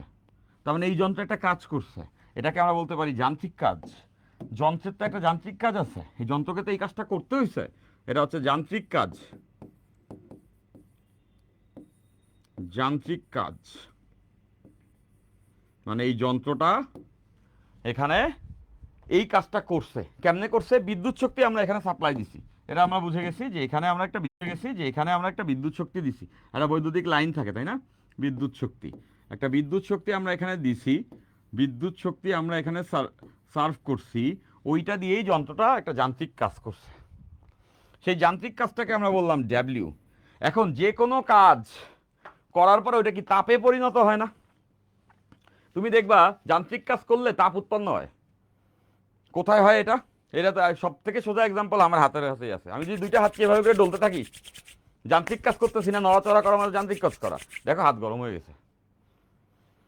দেন অ্যাগেইন তুমি যদি এটা দেখো যে একটা গাড়ি যখন চলে যান্ত্রিক কাজ করে, তার কিছু পরে কি হয়, গাড়িটা গরম হয়ে যায়, ইঞ্জিন গরম হয়ে যায়, তখন কুলিং সিস্টেম থাকে। তো ফ্রিজের ক্ষেত্রেও তোমরা এটা নিশ্চয়ই বুঝতে পারো, তখন ফ্রিজের ক্ষেত্রে এটা বুঝতে পারো যে এই যন্ত্রটা যখন অনেকক্ষণ কাজ করবে ন্যাচারাল এগেনস্টে, এইটা গরম হবে, এই যান্ত্রিক কাজটা এই মেশিনটাকে গরম করবে। এবং এটা তোমরা ফিলও করছো, যাদের বাসায় রেফ্রিজারেটর, আমাদের সবার বাসায় রেফ্রিজারেটর থাকার কথা। তো তুমি জাস্ট রেফ্রিজারেটরের পিছন সাইডে বা সাইডে হাত দিয়ে দেখো, এখনই দেখতে পারো, যাই দেখে আসো যাও। ফ্রিজের যে কোনো একটা সাইডে হাত দিলে দেখবে ওই পাশটা গরম, ভিতরে ঠান্ডা, ঠিক আছে, বা যন্ত্র যে সাইডে আছে ওই সাইডে একটু হাত দিয়ে দেখো যে গরম।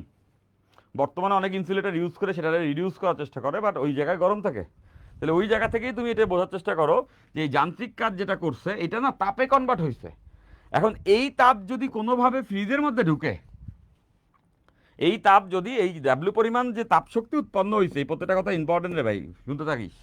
তো এই যে এটা যে ঢুকছে, এইটা যখন এর ভিতরে আসবে, সেটা কি এই বস্তুরে আবার গরম করে দিবে না? তাহলে লাভ কি হলো?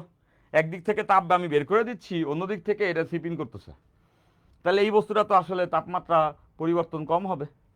তো সেই জন্য যে এই কাজটা করা হবে সেটা হলো গিয়ে এই যন্ত্র দিয়ে যতটুকু যান্ত্রিক কাজ হয়েছে সেইটার যে থার্মাল এনার্জি সেটাকে এখান থেকে বের করে দেওয়া হবে। এই থার্মাল এনার্জিটাকেও, যতটুকু যান্ত্রিক কাজ হয়েছে এই ডাব্লিউকেও এখান থেকে বের করে দেওয়া হবে।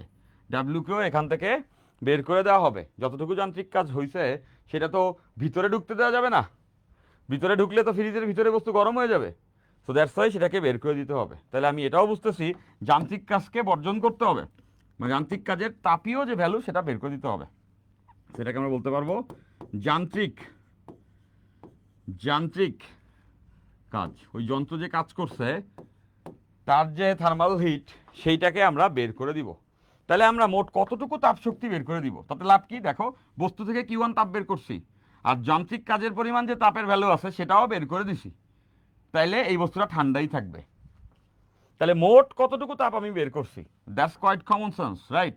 সেটাকে আমরা বলতে পারবো যে Q1 পরিমাণ তাপ বের করছি এবং যান্ত্রিক কাজ পরিমাণ তাপ বের করছি, Q1 প্লাস ডাব্লিউ পরিমাণ তাপ বের করছি।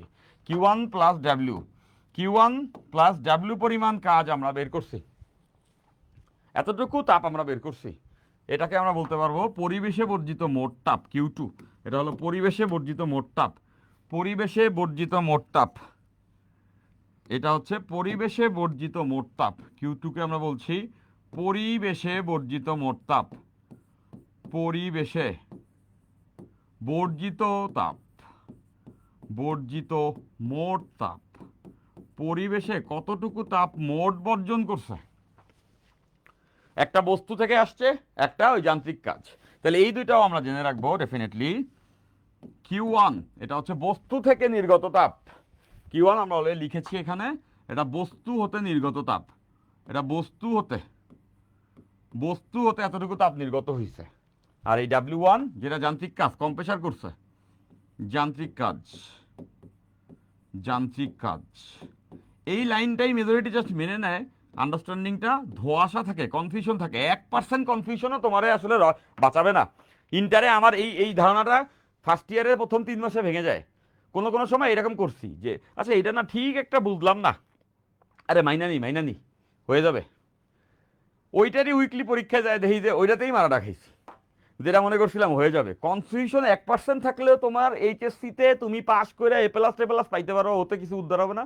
কিন্তু অ্যাডমিশন বা তোমার সামনের জার্নি সায়েন্সের রাস্তায় মহা বিপদের হয়ে যাবে। সেই জন্য বলবো যে with confusion you are weak, no confusion you are strong. Okay, তো এই জন্য কনসেপ্ট খুব ইম্পর্টেন্ট। 1000 কোটি অঙ্ক করায় কিছু করতে পারবো না, বলে দিলাম আমি। 1000 কোটি অঙ্ক পারি ভাইয়া, দেখবা যে তুমি অঙ্কে মনে করো ফেল মেরে দিয়ে চলে আসছো, কিন্তু কনসেপ্ট প্রপারলি জানো, তারপরে অঙ্ক প্র্যাকটিস করছো, ভালো করবা।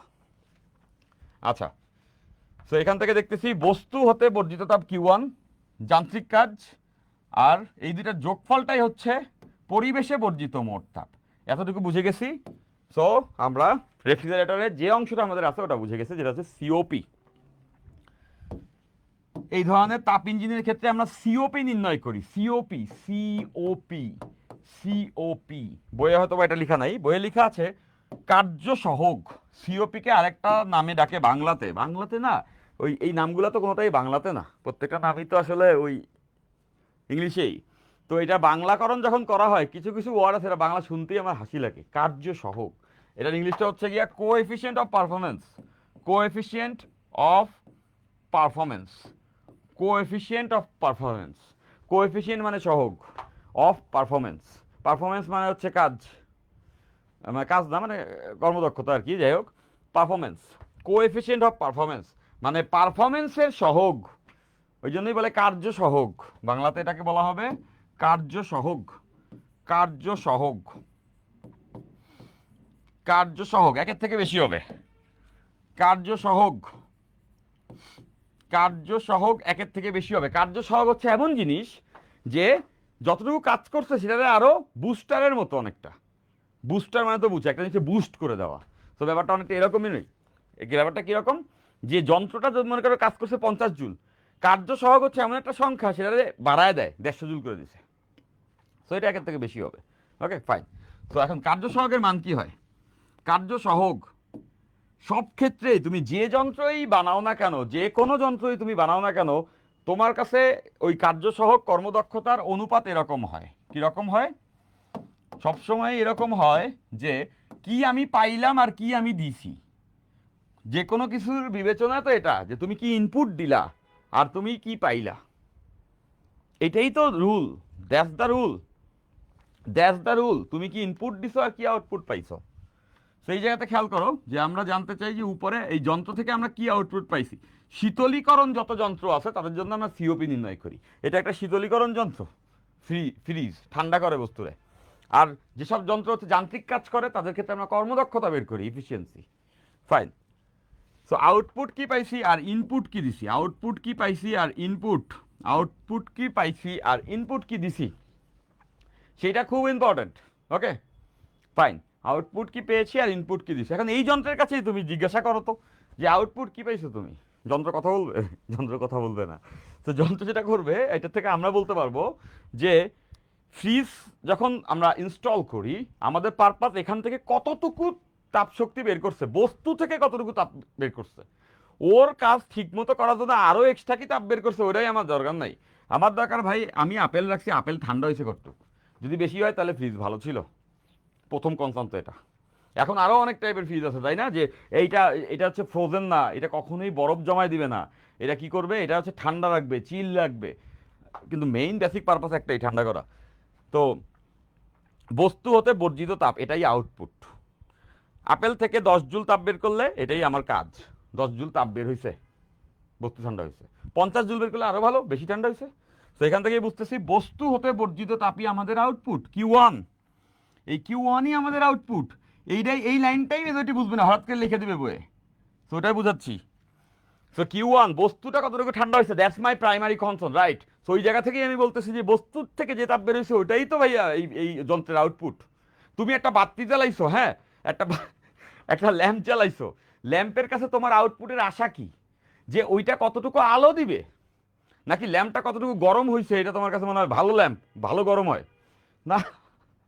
এটা ল্যাম্পের কাছে আউটপুট হচ্ছে কি সে কত আলোক শক্তি দিছে, তা সে নিজে কত গরম হয়েছে ওরা তো ভাই আমাদের দরকার নাই।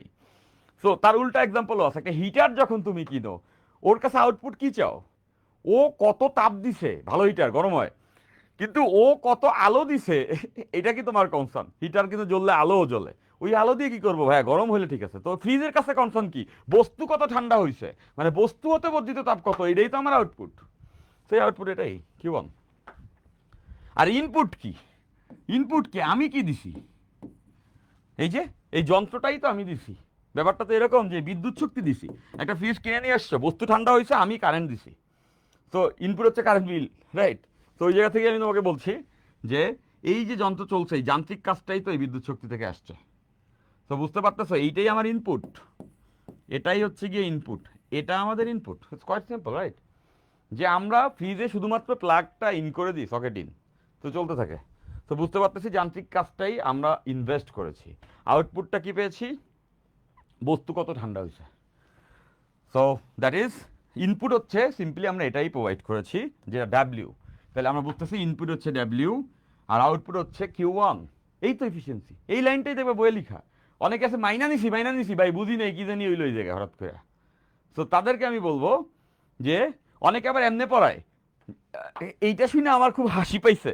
আমরা দক্ষতা ইকস টু, এটা আমি অনেককে বলতে দেখছি যে দক্ষতা ইকস টু, আমরা যখন যন্ত্রের দক্ষতা দেখছি কাজটারে বলছি আউটপুট আর গৃহীত শক্তিরে বলছি ইনপুট। এটা আন্ডারস্ট্যান্ডেবল, শক্তি নিছে একটা সোর্স থেকে, তো সেটার জন্য হচ্ছে Q1 গৃহীত শক্তি। আর যন্ত্রটা যে যান্ত্রিক কাজ করছে সেটাই হচ্ছে আউটপুট। এদের অনুপাতকে আমরা বলি হচ্ছে কর্মদক্ষতা। স্বাভাবিক, একটুক যান্ত্রিক কাজ করছে আর এটা হচ্ছে এতটুকু তাপ বের করছে। অনেকে বলে দেয় এটা জাস্ট এইটার উল্টা, ঠান্ডা করবে, বুঝছস না, তাহলে এটা উল্টাই গেল Q1/W। আরে অদ্ভুত তো, কি কইলো মাঝখান দিয়ে, ওইটা আর এটা উল্টা উল্টা না, এগুলি ফাও কথাবার্তা আর কি। কনসেপ্টের ভিতরে যে আন্ডারস্ট্যান্ডিং করতে হবে, হিট পাম্প আর হচ্ছে এই শীতল কুলিং সিস্টেম এক জিনিস না। তো এমনি বইলা দিয়ে পোলাপানে দুয়ে দিয়ে মিলাই দিলাম, এই হয়ে গেছে, দেখো হয়ে গেছে ভাই। এই দুয়ে দিয়ে মিলাই দিলে না পোলাপানের ওই দুয়ে দিয়ে মিলতে থাকে, মিলতে মিলতে পরীক্ষার খাতায় যায়, পরীক্ষার হলে যায় রিয়েলাইজেশন আমার তো সবই মেলা ছিল, কিন্তু সে পরীক্ষায় কিছু মিললো না, তারা তখন কষ্ট পায়।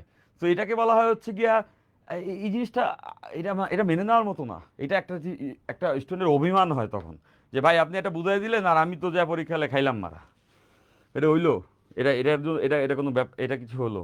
তো ওইটা হওয়া যাবে না। তো কনসেপ্ট বুঝতে হবে, দেখতে একই রকম লাগলে এই কারণ উল্টা এইসব বলে দিলে হয় না। তো এখন তোমরা কারণটা জানো, এখন তোমরা কারণটা সবাই বুঝছো যে কেন Q1/W। ডাব্লিউ তো আমি ওই যান্ত্রিক কাজ, ডাব্লিউটা হচ্ছে যান্ত্রিক কাজ, যন্ত্র এই কাজটা করে দিছে। কেন করে দিছে? কজ নর্মালি তো তাপ ঠান্ডা থেকে বেরোইতো না, এই জন্য যান্ত্রিক কাজ। আর এই যে Q1, এই Q1টা হচ্ছে বস্তু হতে বর্জিত তাপ। বস্তু হতে বর্জিত তাপ, বস্তু হতে বর্জিত তাপ। যেই বস্তুটা ছিল সেই বস্তু থেকে কতটুকু তাপ বের করছে। তো সিম্পল, আমরা এটা বুঝে ফেলছি। এবং এইটা সবসময় জানবা যে এই যন্ত্রটা আসলে এভাবেই বানায় কম্প্রেসার, যে ও যদি এখানে 10 জুল কাজ করে তাহলে ও তাপ বের করে দেয় হয়তো বা 30 জুল, মানে আউটপুটটা বড় হয়। মানে এই যন্ত্রে এরকম অল্প দিলে বেশি পাওয়া যায়, ব্যাপারটা এরকম। তো বুঝতেছো, ও 10 জুল কাজ করে দিলে দেখা যায় যে বস্তু থেকে 40 জুল বের হয়ে গেছে। সিস্টেমটা এভাবে করে বানানো। এখানে আসলে বেসিকলি সিএফসি দেওয়া থাকে, এই সিএফসি দেওয়া থাকে বর্তমানে, এখানে একটা পাইপলাইন থাকে, ওইটা হচ্ছে আলাদা মেকানিজম, আমাদের ক্লাস 7-এর বিজ্ঞান বইয়ে ছিল। ওই ফাও আলোচনা এখন আমরা ঢুকবো না, আমরা আমাদের জিস্টে আছি, এটাই আমাদের এখানে সিলেবাসের পার্ট। এটা পোলাপান বুঝে না, যেটা আমি ক্লিয়ার করছি। ওকে, সো কত গুণ বাড়ায় দিছে সেটাই ইফিসিয়েন্সি। তো তুমি এটা জানতে পারো যে ম্যাক্স কেসে এটাই হবে যে যান্ত্রিক কাজের থেকে বস্তু হতে বর্জিত তাপ বেশি, Q1 বেশি আসে। তো Q1 যদি কই গেল, কোথায় লুকালো, এই যে। তো Q1 যদি বেশি হয় তাহলে এটা একের থেকে বড় হবে। সো ফিজের ক্ষেত্রে বেশি হয়। তো কার্য সহগের ভ্যালু ইউজুয়াল কেসে একের থেকে বেশি পাই আমরা। তো এখন এই সূত্রকে আরেকটু পলিশ করা যাবে, এটাকে আরেকটু গোছানো যাবে। দেখো, সিওপি, কোএফিসিয়েন্ট অফ পারফরমেন্স, এটা ইকুয়ালস টু Q1/W। আমরা তো এটাও দেখে আসছি যে আমরা এটাও তো দেখছি যে Q1/W equals to Q2, Q1/W equals to Q2, Q1/W equals to Q2। তো আমরা জানি যে Q1/W equals to Q2, Q1/W equals to Q2। তার মানে এইটা দাঁড়াইলো বস্তু হতে বর্জিত তাপ এবং যান্ত্রিক কাজের যোগফল হচ্ছে পরিবেশে বর্জিত মোট তাপ। তো আমি তো চাইলে এখানে একটু চেঞ্জ আনতে পারি। কেমনে পারি? আমি কি এটা লিখতে পারি না যে W equals to Q2 minus Q1, W equals to Q2 minus Q1, W equals to Q2 minus Q1, W equals to Q2 minus Q1। এইখান থেকে আসছে, এই যে দেখো, এই ডাব্লিউকে রিপ্লেস করবো। তো বুঝে গেছি যে পরিবেশে মোট যত তাপ ছাড়ছে আর বস্তু থেকে যে তাপ ছাড়ছে, এই দুটো বিয়োগ করেই বুঝে যাবো এক্সট্রাটা আসলে যান্ত্রিক বা যন্ত্র থেকেই আসছে, এক্সট্রা যে তাপটা ছাড়তে হয়েছে। তাহলে ডাব্লিউকে যদি আমি এখান থেকে হটায় দেই, ডাব্লিউ মহাজনকে হটায় দেই, তাহলে ব্যাপারটা কি এরকম হয়ে যাবে না যে Q1 divided by Q2 minus Q1। ডাব্লিউকে আমি Q2 মাইনাস Q1 করে দিলাম, Q2 মাইনাস Q1 করে দিলাম, Q2 মাইনাস Q1 করে দিলাম, তাইলে এটাও একটা চমৎকার সূত্র বের হয়ে গেল। তার মানে আমরা এখান থেকে বের করতে পারবো একটা, কখনো কখনো কোনো কোনো অঙ্কে এখান থেকে বের করতে লাগবে, এখান থেকে বের করতে হবে, বলা থাকবে ডিরেক্টলি বস্তু হতে এতটুকু তাপ বের হয়েছে, ফ্রিজ থেকে এই যে যন্ত্রটা এতটুকু কাজ করছে, ভাগ করে দিলে শেষ। আরেকটা ওয়ে হচ্ছে এটা, এইটাই সব থেকে বেশিবার কাজে লাগে, এই সূত্র দিয়েই বইয়ের অঙ্ক মেজরিটি, যে বস্তু হতে কতটুকু তাপ বের করছে আর আর পরিবেশে মোট কতটুকু তাপ বের হয়েছে। যদি বলে দেয় পরিবেশে মোট 1000 জুল তাপ বের হয়েছে আর বস্তু থেকে 750 জুল তাপ বের হয়েছে, এখানে বসে দিলেই কাজ শেষ। এখানে জাস্ট Q1 Q2 দেওয়া থাকলে, কারণ এটাকে আরেকটু গোছানো যায়, এটাকে আরেকটু গোছানো যায়। দেখো তাপমাত্রা দিয়েও এটা নির্ণয় করা যাবে। কিভাবে যাবে? Isn't it a common sense? বস্তু হতে যখন তাপ বের হইছে, বস্তু হতে যখন তাপ বের হইছে, বস্তু হতে যখন তাপ বের হইছে, সো বস্তু হতে তাপ বের হইছে Q1, বস্তু হতে তাপ বের হইছে Q1, বস্তু থেকে Q1 তাপ বের হইছে, আর পরিবেশে মোট Q2 তাপ বের হইছে। আমরা তো এটা জানি, আইডিয়াল যদি হচ্ছে গিয়া তাপ ইঞ্জিন হয় বা আইডিয়াল মেশিন যদি হয়, তাহলে তাপমাত্রা এবং তাপশক্তি প্রপোর্শনাল। আদর্শ কেসে সেটা ইমাজিনারি একটা ব্যাপার। যাই হোক, তো এখান থেকে এটা আমরা বুঝতেছি যে যত তাপ বেরোবে তত তাপমাত্রা, যত তাপ বেরোবে তত তাপমাত্রাও সেখানে বেশি বা কম হবে। এটাই তো মানে সমানুপাতিক, সোজা কথা। তো এখান থেকে তো এটাও আমরা বুঝতে পারতেছি যে ভিতরের তাপমাত্রা কি, ভিতরের তাপমাত্রা T1 ধরলাম, ফ্রিজের মধ্যে কক্ষের তাপমাত্রা বলে, T1 কে বলে কক্ষের তাপমাত্রা বা টেম্পারেচার অফ দ্য চেম্বার। আর পরিবেশের তাপমাত্রা যদি T2 হয়, এরা কি proportional? Definitely Q1 proportional T1, Q2 proportional T2। ওকে, Q2 proportional T2, Q2 proportional T2, T1 proportional T1। এই T1 কে আমরা বলতে পারবো কক্ষের তাপমাত্রা। T1 কে আমরা কি বলছি? কক্ষের তাপমাত্রা। কক্ষের, কক্ষ মানে কোন কক্ষের? ওই ফ্রিজের কক্ষের, ফ্রিজের কক্ষের, চেম্বারের তাপমাত্রা, কক্ষের তাপমাত্রা, কক্ষের তাপমাত্রা, কক্ষের, কক্ষের তাপমাত্রা, কক্ষের তাপমাত্রা। হ্যাঁ, তো গেল এটা, ফাইন। আর এই T2 কে আমরা কি বলবো? পরিবেশের তাপমাত্রা। T2 কে আমরা বলবো পরিবেশের তাপমাত্রা, পরিবেশের তাপমাত্রা, পরিবেশের, পরিবেশের তাপমাত্রা, পরিবেশের তাপমাত্রা, পরিবেশের তাপমাত্রা T2। তাহলে এরা প্রপোর্শনাল যদি হয়, তাহলে ডেফিনেটলি এই লাইনটা সত্য। তা তো হওয়াই উচিত যে Q1 প্রপোর্শনাল যদি হয়, তাহলে Q1 equals to K T1 লেখা যাবে না? এরা তো সমানুপাতিক, Q1 T1 এর সমানুপাতিক। বস্তু থেকে আসছে মানে তো ভিতরে তাপমাত্রার থেকে আসছে। তো এইটা হচ্ছে K T1, R Q2 equals to কি হবে? K T2। সমানুপাতিক হলে একটা সমানুপাতিক ধ্রুবক চলে আসে। Q2 হচ্ছে পরিবেশের তাপমাত্রা, আর T2 হচ্ছে Q2 হচ্ছে পরিবেশে বর্ধিত মোট তাপ, আর T2 হচ্ছে পরিবেশের তাপমাত্রা। তো এখান থেকে আমরা এই দুইটা লাইন সবাই বুঝে গেছি যে এই দুইটা সমানুপাতিক। তাহলে Q1 কে লিখতে পারবো KT1, Q2 কে KT2, KT2, KT2। তো এবার যে Q1 Q1 Q1 Q1 Q1 Q1, so Q1 তাই না? Q1, so Q1 equals to কি হবে? KT1, Q1 equals to KT1, T1 টা কে, আর Q2 equals to KT2, KT2 minus KT1। ওকে, তো এখান থেকে কেটা কমন নিয়ে বাদ, এবার কেটে কমন নিয়ে বাদ। এইটি আসলে বলা লাগে না, মেজরিটি স্টুডেন্ট বুঝে, কিন্তু আমি তোমাদেরকে এতটাই ভালোবাসি যে সব কিছু বলতে শুরু করছি, সব কিছু বলতে শুরু করছি। আমি স্টুডেন্টের উপরে এই 15 বছর পড়ানোর পরে কি হারাইছি জানো? একটা জিনিস হারাইছি। 15 বছর স্টুডেন্টকে পড়ানোর পরে আমি আগে স্টুডেন্টদেরকে আরও বেশি ক্যাপাবল ভাবতাম, ইদানিংকালে কম ভাবা শুরু করছি। কারণ হচ্ছে গিয়া আসলে আমাদের জেনারেশন রাখো, তোমাদের জেনারেশনে যে স্টুডেন্টরা আছে এরা পড়ালেখা ঠিক মতো করে না। হচ্ছে কি, ইহা একটি সত্য ঘটনা, তাই না? তো তোমাদের মেজরিটির কথা বলছি। সো তারপরে যদি 30% ঠিক মতো পড়ে, তাহলে সেটাও অনেক বড়, কিন্তু সেটাও কোটি কোটি স্টুডেন্ট। তো ওখান থেকে আমি এটা বলতেছি এই কারণে যে এখন না আমি এইসব কথাবার্তা ব্যাখ্যা দিয়ে বলি, এই যে কে টে লিখতেছি এটি লেখা লাগে, এবারে একটা স্টুডেন্টই বুঝে যাবে যে এখানে কে বসে যায়, তো একবারে লেখা যেত সূত্রটা যে T1 equals to T2 minus T1। তো তারপর আমি জানি যে এটা পড়ানোর কিছু না, তাও আমি তোমাদেরকে এতটা ভালোবাসি যে মাঝে মধ্যে এগুলোও আমি তোমাদেরকে ভেঙে ভেঙে বুঝাই দিই। সো এটা আমি বাসবই, এটা আমার দায়িত্ব, ফাইন। কিন্তু তোমাদেরও দায়িত্ব আছে, নিজের পড়ালেখাটা কিন্তু করে ছাড়তে হবে ভাইয়া। দিন শেষে যদি করো ফেল, দিন শেষে যদি ফেল তো দূরে থাকুক, তোমাদের সর্বোচ্চ ভালো করার সুযোগ থাকার পরেও সেটা গ্র্যাব করে না নিতে পারো, যে ব্যাটসম্যান মনে করো প্রত্যেক বলই আকাশে উঠাইতেছে, এখন যদি ফিল্ডার ক্যাচই না ধরতে জানে, তাহলে উইকেট পড়বে কেমনে? এটা বুঝো যে একটা সেই খেলায় নামছে, একটা মনে করো টিমের সঙ্গে খেলতেছে এবং ওই ব্যাটসম্যান অপোনেন্টের সবাই বল আকাশে উড়াইতেছে, প্রত্যেক বলেই ক্যাচ প্র্যাকটিস হইতেছে, কিন্তু ফিল্ডাররা ক্যাচ ধরতে জানে না, তাহলে উইকেট পড়বে? কাজ হবে? হবে না, তাই না? তো এটাই বলতেছি যে তোমাদেরকে ওই জিনিসটাই বাড়াইতে হবে, থিঙ্কিং ভলিউম এবং ক্যাপাবিলিটি দিয়ে খুব দ্রুত জিনিসপত্র তুমি ক্যাচ করে নিতে পারো। খালি বলছি আর ধরে নিছো, তোমার কিন্তু সেই সক্ষমতা আছে ব্রেনের। অ্যাট দ্য এজ অফ 15, 15 বছর বয়স, 16 বছর বয়স তোমাদের, ওই ম্যাক্সিমাম 17 ধরলাম। তো এটা যদি হয়, তাহলে এখন তোমার ভিতরে কিন্তু শার্পনেস অনেক বেশি থাকবে। তো আমি এর থেকে আসলে পড়াইতে যাই এটাই মিসিং পাইছি।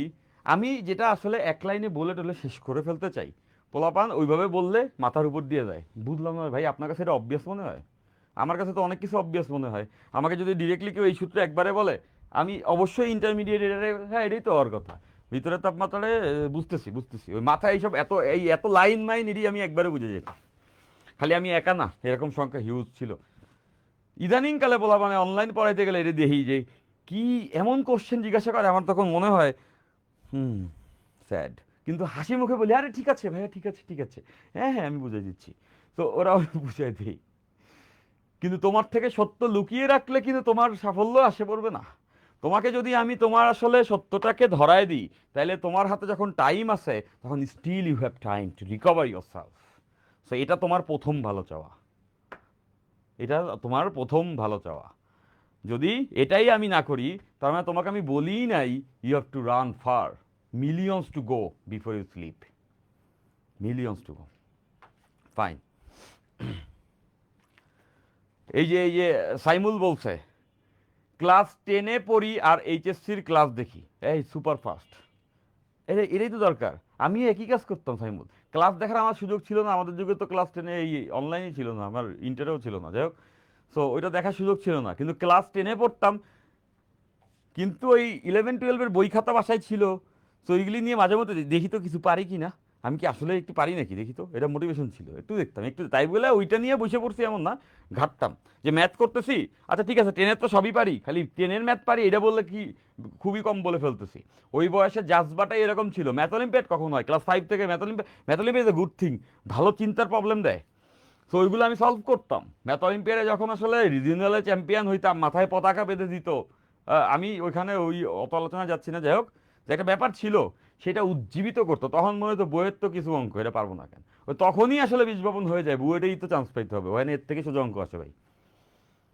সো এটা তোমাকে রিসোর্সটা দিতে হবে। এখন ম্যাথ অলিম্পিয়াডে যায় একজন ক্লাসের ফার্স্ট বয় যে ওখানে চ্যাম্পিয়ন হবে সেটা না, তাকে ওই থটফুল হইতে হবে। Those are exceptional breed. So এটা বলছি যে ক্লাস 10-এ বসে ওইগুলি অলিম্পিয়াড ওইগুলি হয়েছে অনেক দরকার, কিন্তু এটা আমি সবাইকে বলবো না, this is not a solution for everyone, right? So যেটা বলতে চাচ্ছি, যে তখন মনে হয়েছে আচ্ছা ঠিক আছে, বাসায় একটা ম্যাথের বই আছে, একটু উল্টাই তো দেয়, আচ্ছা ইমাজিনারি নাম্বার, আচ্ছা ফাইন আই, বন্ধুরে যা পরের দিন বলতে তুই জানোস আই কি, তাই না? ইমাজিনারি কোয়ান্টিটি, আই হচ্ছে √/-1। এটা বলছি ক্লাস 7-এ, 10-এ এসে জানছি তা না, তখন তো এত সুযোগ ছিল না। তো তখনই মনে করো যে বইগুলো কিনে নিয়ে বুক ফেয়ার থেকে আমি ওই সাহিত্যের রচনা মজার বই এটি কিনতাম না, কিন্তু তোমার ব্যাপার এটা, একজনই আমার কাছে মনে হতো তার বই পড়ে আমি একটা ফিলোসফিক্যাল ব্যাপার পাইতাম। যদিও খুব সহজ ভাষায় লিখতেন, হুমায়ুন আহমেদ। তাকে আমি ভাই আর আর আমার হয় আসলে নাই ওরকম প্রাঞ্জল, ওরকম ব্যাপারটা নাই। ওনার বইগুলো বললে আমার ভালো লাগতো। মিসির আলী, হিমু সমগ্র, সেরা লাগতো। হিমুকে যখন ডিসক্রাইব করা হইতো যে সে হচ্ছে মহাপুরুষ হতে চায়, মধ্য দুপুর, হিমুর মধ্য দুপুর, মধ্য দুপুরের স্পেশালিটি কি জানো তোমরা? মধ্য দুপুরের স্পেশালিটি হচ্ছে ওখানে তখন কোনো ছায়া দেখা যায় না, কারণ সূর্য থাকে মাথার উপরে, এটাও ফিজিক্স, মাথার উপরে। তাহলে সম্পূর্ণ আলো মাথার উপরে পড়লে ছায়া কেমনে পড়বে? প্রজেকশন তো হবে না।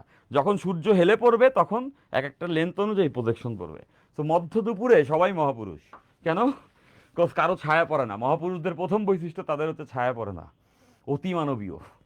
সো এটা একটা ফিলোসফিক্যাল, এটা বাস্তবের সঙ্গে মিল নেই, রাইট? সো এই যে ব্যাপারগুলো আমার মজা লাগতো ওই সময়, আমি এই বইগুলো পড়তাম। যাই হোক, আমি যেটা বলতে চাচ্ছি যে ওই অলিম্পিয়াড করতে গেলে নিউরনের অনুরণন, নিউরনের আবারও অনুরণন, গণিতের মজা, মজার গণিত, আইএমওতে আসা সকল প্রবলেম, ইন্টারন্যাশনাল ম্যাথ অলিম্পিয়াডে 7-8 থেকে পড়তাম।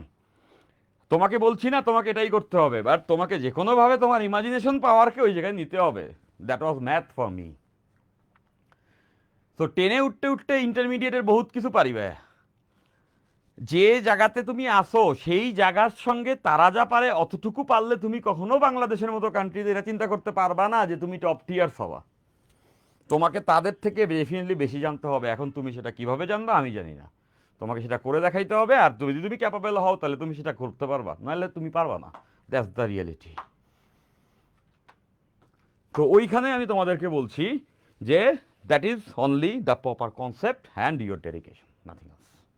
লেগে থাকতে হবে। সাফল্য তোমার ঘরের দুয়ারে এসে নক করবে যে একটা পার্সেল, সাফল্য তোমার কাছে আসছে। আদারওয়াইজ কিন্তু জিনিসটা হবে না। তো এই কথাগুলো তোমাদেরকে আমি রিমাইন্ডার আকারে দেই। রিমাইন্ডার আকারে এই জন্য দেই, আছে না যে একজন পেশেন্ট আসছে ডক্টরের কাছে, এখন ডক্টর বললো, চেক করে দেখলো কি ডায়াগনোস, যে অবস্থা তো খুবই খারাপ, বাইচে থাকে কয়েকদিন, যেটাই টেনশনের ব্যাপার। এখন বললো না সব ঠিক আছে, ওকে ডান, যান যান যান যান। তার কি ভালো হয়েছে? তার এটাতে ভালো হইলো? তার এটাতে সর্বনাশ হইলো। হয়তো বা তার ট্রিটমেন্ট হইলে সে ভালো থাকতো, তাই না? সো তোমরা স্টুডেন্ট যারা, আমার কাছে মনে হয় যে তোমাদের কি দরকার? তোমাদের দরকার হচ্ছে থিঙ্কিং ক্যাপাবিলিটি, জায়গাগুলোকে ডেভেলপ করে দেওয়া, ডিপ্লয় করে দেওয়া। সেটা একজন মেন্টরের দায়িত্ব হবে। তা যদি আমি করতে চাই তাহলে প্রথমেই তোমার অবস্থা ডায়াগনোস করে বলতে হবে যে ভাইয়া এইডি করতে হবে, নাহলে কিন্তু গেছো। তো এটা বলতেছে এই কারণে যে ব্যাচ বাই ব্যাচ, আমি জানা তা বলি না, আমি নিজে অবজার্ভ না করলে সেটা অ্যাকনোলেজ করি না, করি যদি সেটা ওই রকম হয়তো। সো ব্যাচ বাই ব্যাচ স্ট্যান্ডার্ডটা একটু লয়ে যাচ্ছে, এখন অনেকটা গ্যাপ হয়ে গেছে। মাঝে মধ্যে অনুভূতি হয় বলবান করে কি সারাদিন, এমন তো না যে হচ্ছে গিয়ে আমরা অনলাইনে মানুষ কি করে জানি না। আরে তোমরা যা করো তার থেকে 10 গুণ পরিমাণ অনলাইনে আমরা থাকি, আমাদের বহুত কাজ থাকে আর কি। তো স্টুডেন্টের কাজ কি হবে ভাই? অনলাইনে যে পড়ালেখা করবা আর ভালো কিছু চ্যানেল সাবস্ক্রাইব করবা যেগুলো তোমাকে আসলেই চাঙ্গা করে রাখে।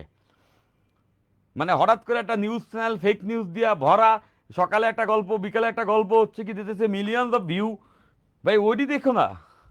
আমি আমি বুঝাইতে পারছি না, দেখবে যে যুদ্ধ লেগে গেল, বুর্জ খলিফা ভেঙে গেল, বিশাল একটা থাম্বনেইল লাগায় মনে করো দিয়ে দিল, আর সবাই মিলে আরে হায় হায় বুর্জ খলিফাতে তো বোমা মেরে দিছে। কিন্তু কথা হচ্ছে এটা ফেক নিউজ ভাই, কিন্তু ওইটাই লক্ষ কোটি মানুষজন দেখবে। তো তোমরা যখন স্ট্যান্ডার্ড, তখন তোমরা কি করবা? তখন তুমি যেটা করবে সেটা হচ্ছে তুমি জানো যে কোনটা তোমাকে অ্যাকুরেসি দিচ্ছে, কোনটা তোমাকে নলেজ দিচ্ছে। সেরকম জিনিসপত্র, যেমন তুমি মোটিভেশনাল টকের জন্য সেরকম কেন মোটিভেশন, যার তার কথা হইল না ভাইয়া, নিজের জীবনটা অনেক important, don't waste it. So এটা গেল।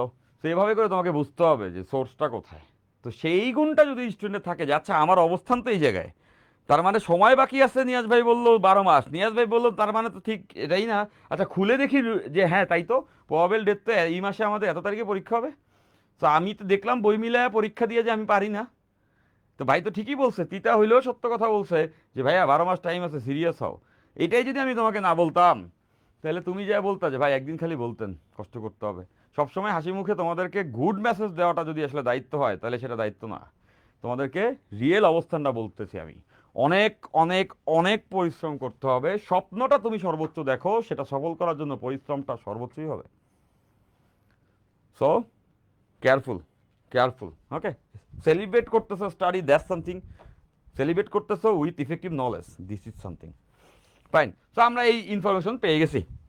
তো আমাদের কাছে ফর্মুলা চলে আসছে, মানে আমরা যদি দুইটা তাপমাত্রা পাই তাহলে কাজ চলবে। কক্ষের তাপমাত্রা মানে ফ্রিজের রুমের তাপমাত্রা কত এবং পরিবেশের তাপমাত্রা কত। এখন তোমার মনে হইলো তুমি এইটা শোনার পরে নিজেকে ইঞ্জিনিয়ার ফিল করতেছো, তাই তো? তো দুইটা তাপমাত্রা জানলে আমি পেয়ে যাব। তুমি চাইলেই কিন্তু এটা টেস্ট করে দেখতে পারো। কীভাবে পারো? বাসায় থার্মোমিটার আছে না? তো থার্মোমিটার নিবা, যে তোমার যে বাসায় ফ্রিজটা আছে ওইটার সিওপি কত, কোএফিসিয়েন্ট অফ পারফরমেন্সটা কত মাপবো। প্যাশন চলে আসছে, আরে মাইপে দেখাই দিচ্ছি, সম্ভব। প্রথমে নিবা থার্মোমিটার, নিয়ে তুমি ফ্রিজটা খুলবা, খুলে ফ্রিজের মধ্যে থার্মোমিটার রেখে দিবা 5 মিনিট। তারপরে বের করলে পেয়ে যাবা ফ্রিজের ভিতরের তাপমাত্রা কত। নর্মাল ফ্রিজের অংশ বলছি, রেফ্রিজারেটার তো জিরোর কম হবে, থার্মোমিটার তো জিরো পর্যন্ত আছে, ফাইন। তো ওইটাই আর কি, জিরো কম হবে, ওই ওই থার্মোমিটার যেটা তো ওই স্কেল দিবে। তো তুমি ফ্রিজের দরজাটা খুলে ভিতরে থার্মোমিটার রেখে নিলা, তার মানে কক্ষের তাপমাত্রা T1 ম্যাপে ফেলছো। এরপরে ওই থার্মোমিটারটাকে তুমি আবার নর্মালাইজ করে পরিবেশে রেখে দিলা, মানে পরিবেশের তাপমাত্রা তো দেখাই দেয়, দেওয়াই তো থাকে আমাদের ইসে স্মার্টফোনগুলোতে, তাই না, আপডেটে বা গুগলে তো আছেই। তো তারপরেও তুমি তোমার ওই রুমের মধ্যে কত তাপমাত্রাটা মেপে নিলা, রুম টেম্পারেচার থাকবে, রুমের মধ্যে থাকবে 25 ডিগ্রি সেলসিয়াস। T2 তো তুমি জানোই যে রুম টেম্পারেচার নর্মাল, মানে বাইরের রুমে যেখানে তুমি ফ্রিজ রাখছো। তো পরিবেশের তাপমাত্রা থার্মোমিটার দিয়ে মাইপা নিলা, মাইপা নিয়ে এই সূত্রতে বসাও না, এই কক্ষের তাপমাত্রা মানে ওই ফ্রিজের ভিতরের আর পরিবেশের ফ্রিজের চারপাশের যে তাপমাত্রা, মাইপা নিয়ে বসাও, সিওপি পেয়ে যাবা। এখন সিওপি কি ফিক্স থাকবে?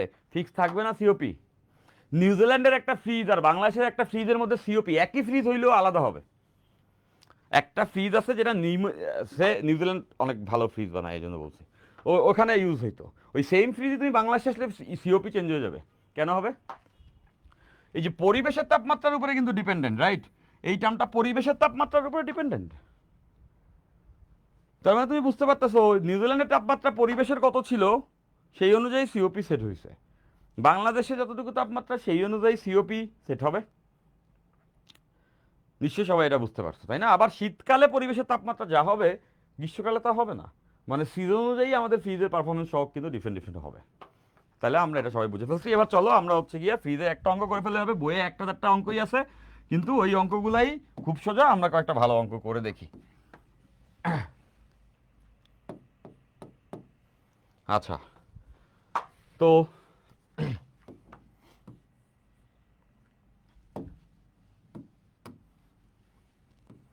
একটি ফ্রিজ একটি ফ্রিজ একটি ফ্রিজ একটি ফ্রিজ একটি ফ্রিজ একটি ফ্রিজ 2 কেজি পানিকে 2 কেজি পানিকে 2 কেজি 0 ডিগ্রির পানিকে 2 কেজি 0 ডিগ্রি এর পানিকে 0 ডিগ্রি এর পানিকে পানিকে পানিকে 1.5 আওয়ারে 1.5 আওয়ারে বরফ করতে পারে বরফ করতে পারে বরফ করতে পারে। এইটা বইয়ের নাই, বইয়ের অঙ্ক না, অনুশীলনীতে পাবা না। এটা এটা ডিউতে আসছিল, তাতে কিছু যায় আসে না, এটা ওই অনুশীলনীতে থাকতে পারতো। এত আওয়ারে বরফ করতে পারে। যন্ত্রের ক্ষমতা যন্ত্রের ক্ষমতা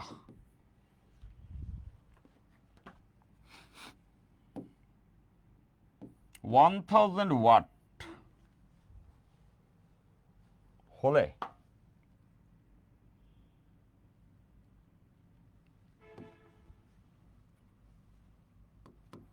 যন্ত্রের ক্ষমতা নির্ণয় করো। যন্ত্রের ক্ষমতা নির্ণয় করো। যন্ত্রের ক্ষমতা নির্ণয় করো। যন্ত্রের ক্ষমতা নির্ণয় করো। ওখানে সিওপি বলা আছে। সিওপি বলা আছে 2.5, coefficient of performance 2.5, coefficient of performance 2.5। এখন যন্ত্রের ক্ষমতা চাইছে। যারা কনসেপ্ট বুঝে নেয় তারা এই অঙ্কটা পারবে না। চেঞ্জ কিন্তু মহান কিছু না, কনসেপ্টের ব্যাপারটা এরকম, জানা থাকলে কোনো কিছু না, না জানা থাকলে কি হাজার অঙ্কতেই ওটা হবে না। মাইরাই যে মাহিবুল ইসলাম বলছো, স্যার আপনি এক্সট্রা করে সিকিউ এমসিকিউ সলভ করান না কেন? ওই কে কইছে আমি করাই না? মাহিবুল, মাহিবুল কে বলছো তোমাকে? এটা কে বলছে? তুমি কোর্সে ভর্তি হয়েছো মাহিবুল? কোর্সে তুমি ভর্তি হয়ে দেখো, লাস্ট দিনেও তো ক্লাসে হচ্ছে সিকিউ এমসিকিউ করাচ্ছিলাম। হ্যাঁ, তুমি যেটা বলছো আমি এটা বুঝতে পারছি যে সিকিউ এমসিকিউ মেইন প্রায়োরিটি দিয়ে করাই না, কথা এটাই করার কথা তাই করাই না। তো কিন্তু রিসেন্ট টাইমে তুমি যদি আসলে ব্যাপারগুলো দেখো, আমি সিকিউ এমসিকিউ সাফিসিয়েন্ট সলভ করে দিই, that is the best market fit product ব্যান। তোমাকে এটা বুঝতে পারতে হবে। তুমি যদি এটা না বুঝো তাহলে সারাদিন তুমি ফিজিক্সের অঙ্ক করতে থাকো। আজকে থেকে আমি বলে দিলাম তুমি অঙ্ক করা শুরু করো ফিজিক্সের, তুমি একদম শিওর থাকবা তুমি অঙ্ক করতে থাকতে পারবা, তোমার অ্যাডমিশনের পরীক্ষা শেষ হয়ে যাওয়ার পরেও মনে হবে অঙ্ক করা শেষ হয় না ভাই, আরও কয়টা বাকি। কেমিস্ট্রিতে পাস করবে কেমনে? ম্যাথে তো তখন কী হবে তোমার? বাংলা ইংলিশ আইসিটি কি পড়তে হবে না? সো প্র্যাকটিক্যাল হও। সো ওই জায়গাতেই কম্প্যাক্টলি শিখতে হয়, মাস্টারিং নলেজ কম্প্যাক্ট হয়, বুঝছো? আমি কনফিডেন্টলি বলতে পারি, তুমি আমাকে যে কোনো বইয়ের অঙ্ক তুলে দাও না তোমাদের বইয়ের, ওই তো আমি বাহাতে মিলাবো। তো এটা আমি বলতে পারি কখন? যখন আমার কনসেপ্ট এরকম স্ট্রং তখন। খালি অঙ্ক করে যায় জিন্দগিতে এই কাম হইতো না। তো এটাই আমি তোমাকে বলতে চাই, তোমাদেরকে বলতে চাই যে তোমাকে 80% নাম্বার পাওয়াবে তোমার অ্যাকুরেট কনসেপ্ট, আর সিকিউ এমসিকিউ তোমাকে আরও 20% শার্প করবে, তাইলে হবে 100। যদি ওই 80%ই ঠিক না থাকে, 20 দিয়ে কি পাস হবে? পাসও হবে না। তো এই জন্য আমি সবার আগে 80 করাই, তারপরে 20তে কাজ করি। বুঝতে পেরেছি? বুঝতে পেরেছি। মাহিবুল ইসলাম, বুঝছো তুমি? আচ্ছা, একটি ফ্রিজ, একটি ফ্রিজ 2 কেজি, 2 কেজি, 2 কেজি এত এর পানিকে এত ঘন্টার মধ্যে বরফ করতে পারে। তো যন্ত্রের ক্ষমতা নির্ণয় করতে হবে। তো ডেফিনেটলি যারা খালি সূত্র মুখস্থ করে গেছে আর ভাবতেছে অ্যাডমিশনে অঙ্ক পারবে, তারা কিছুই করতে পারবে না এই অঙ্কে। কারণ চিন্তা করবে সূত্রের মধ্যে তো কোনো জায়গায়, ভাই এটা তো দেখলাম না, এই যে ক্ষমতা আসলে করতে হয়, ক্ষমতা মানে তো পি, সূত্রের মধ্যে তো ক্ষমতা দেখলাম না। সূত্রের মধ্যে আমরা এটা দেখছি যে COP equals to Q, Q1/W, এটা আমরা দেখেছি। তো কোত্থেকে দেখলাম, কোত্থেকে দেখলাম, কোত্থেকে দেখলাম যে এখানে পি আসলো কোত্থেকে? হয়তো ভাঙতে পারবে না, সূত্র মুখস্থ করে গেছে। এই কোত্থেকে পি এলো? পি তো আমি জানি না ভাই।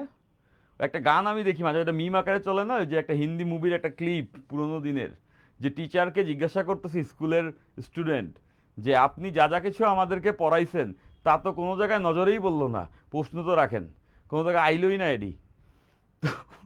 তো টিচার তখন তাকায় আছে যে ওই স্টুডেন্ট অভিযোগ দিচ্ছে যে আপনি যা যা কিছু আমাকে পড়িয়েছেন তা তো পরীক্ষাতে আসেনি, তাহলে এগুলোর প্রয়োজন কোথায়? তাই না? এরকম একটা মিম আছে। তো ওই ব্যাপারটা এরকম যে যদি কোনো একটা স্টুডেন্ট এই সূত্রটাই মুখস্থ করে যায় যে Q1/W, এখন পরীক্ষা হলে ক্ষমতা পি পামুক এখানে তো নাই, তাইলে ওরে বলবো যে ভাইয়া যা পড়াইছে তার মধ্যে দিয়ে এটা আছে, তোমাকে ওই সক্ষমতা থাকতে হবে যে তুমি বুঝতে পারছো কিনা, অ্যাকচুয়ালি কনসেপ্ট অনুযায়ী আমরা পড়তেছি সেখান থেকে তুমি এগুলো পারবা। যেমন দেখো পি এখানে নাই, তাদের তো কিছু যায় আসে না, এতটুকু তো ভাঙতে পারার কনফিডেন্ট থাকতে হয়, কনসেপ্ট থাকলে ওটা আসে। যে ডাব্লিউ আমরা এটা সবাই জানি না, কাজ ইকলস টু ক্ষমতা বাই সময়, P/T। কি বললাম? উল্টো বললাম তাই না? আমরা জানি যে P=W/T, এটা তো আমাদের সবার জানা। কাজ বাই সময়কে আমরা বলি ক্ষমতা। পাওয়ার ইকলস টু কাজ বাই সময়। তো আমার ডাব্লিউ তো বের করার ওয়ে আছে, ওই যে কম্প্রেসার যে যন্ত্রটার কথা বলছে ওর ক্ষমতা বের করতে বলতেছে, যন্ত্রের ক্ষমতা। তো ক্ষমতা তো আমরা এখান থেকে পাইতেই পারি, ডাব্লিউ ইকলস টু আমরা লিখতে পারবো না, পিটি। তো এটাটুকু তো চেঞ্জ করাই যায়, কনসেপ্ট না থাকলে তখন বুঝতে পারে না, এখানেও কেউ সূত্র যাবে, ও ডেফিনেটলি যাবে। তো পিটি, ডাব্লুর এখানে লেখাইতে পারবো পিটি, হয়ে গেছে অঙ্ক। COP equals to Q1/PT, Q1/PT। ওকে, এখন কোশ্চেন হচ্ছে যে আমাদের পি বের করতে লাগবে। আমরা দেখতে পাচ্ছি আমরা পি বের করতে চাই।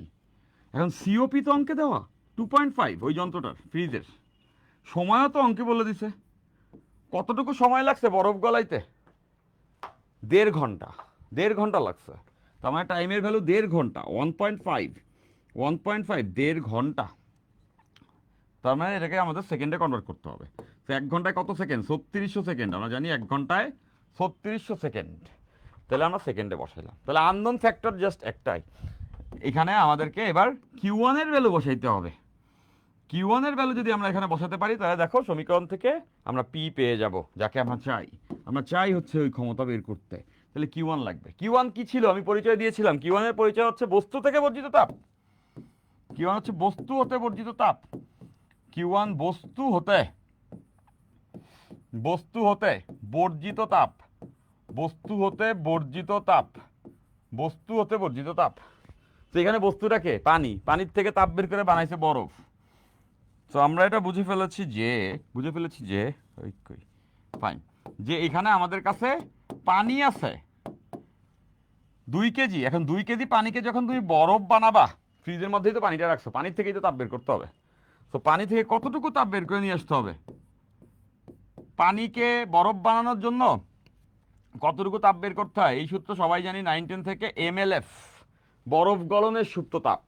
বরফ গলনের সুপ্ত তাপ এম হচ্ছে কত কেজি পানি আছে, এই বরফ গলনের সুপ্ত তাপ ওইটাই কিন্তু পানি জমানোরও তাপ, তাই না?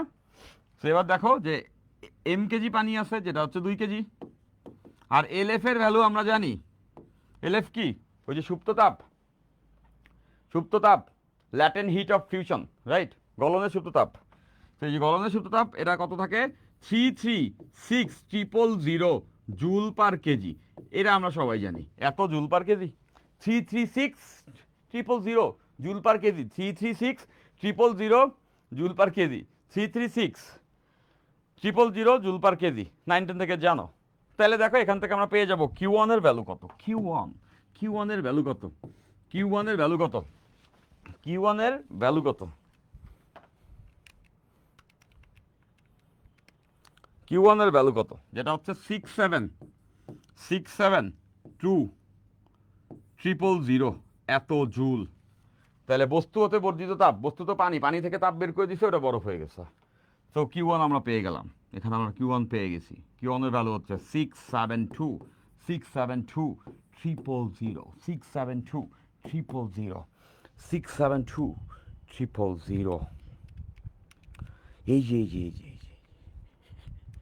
এই যে এই যে এই যে এই যে হয়ে গেছে, তাই না? এটার ভ্যালু আসছে 124.44,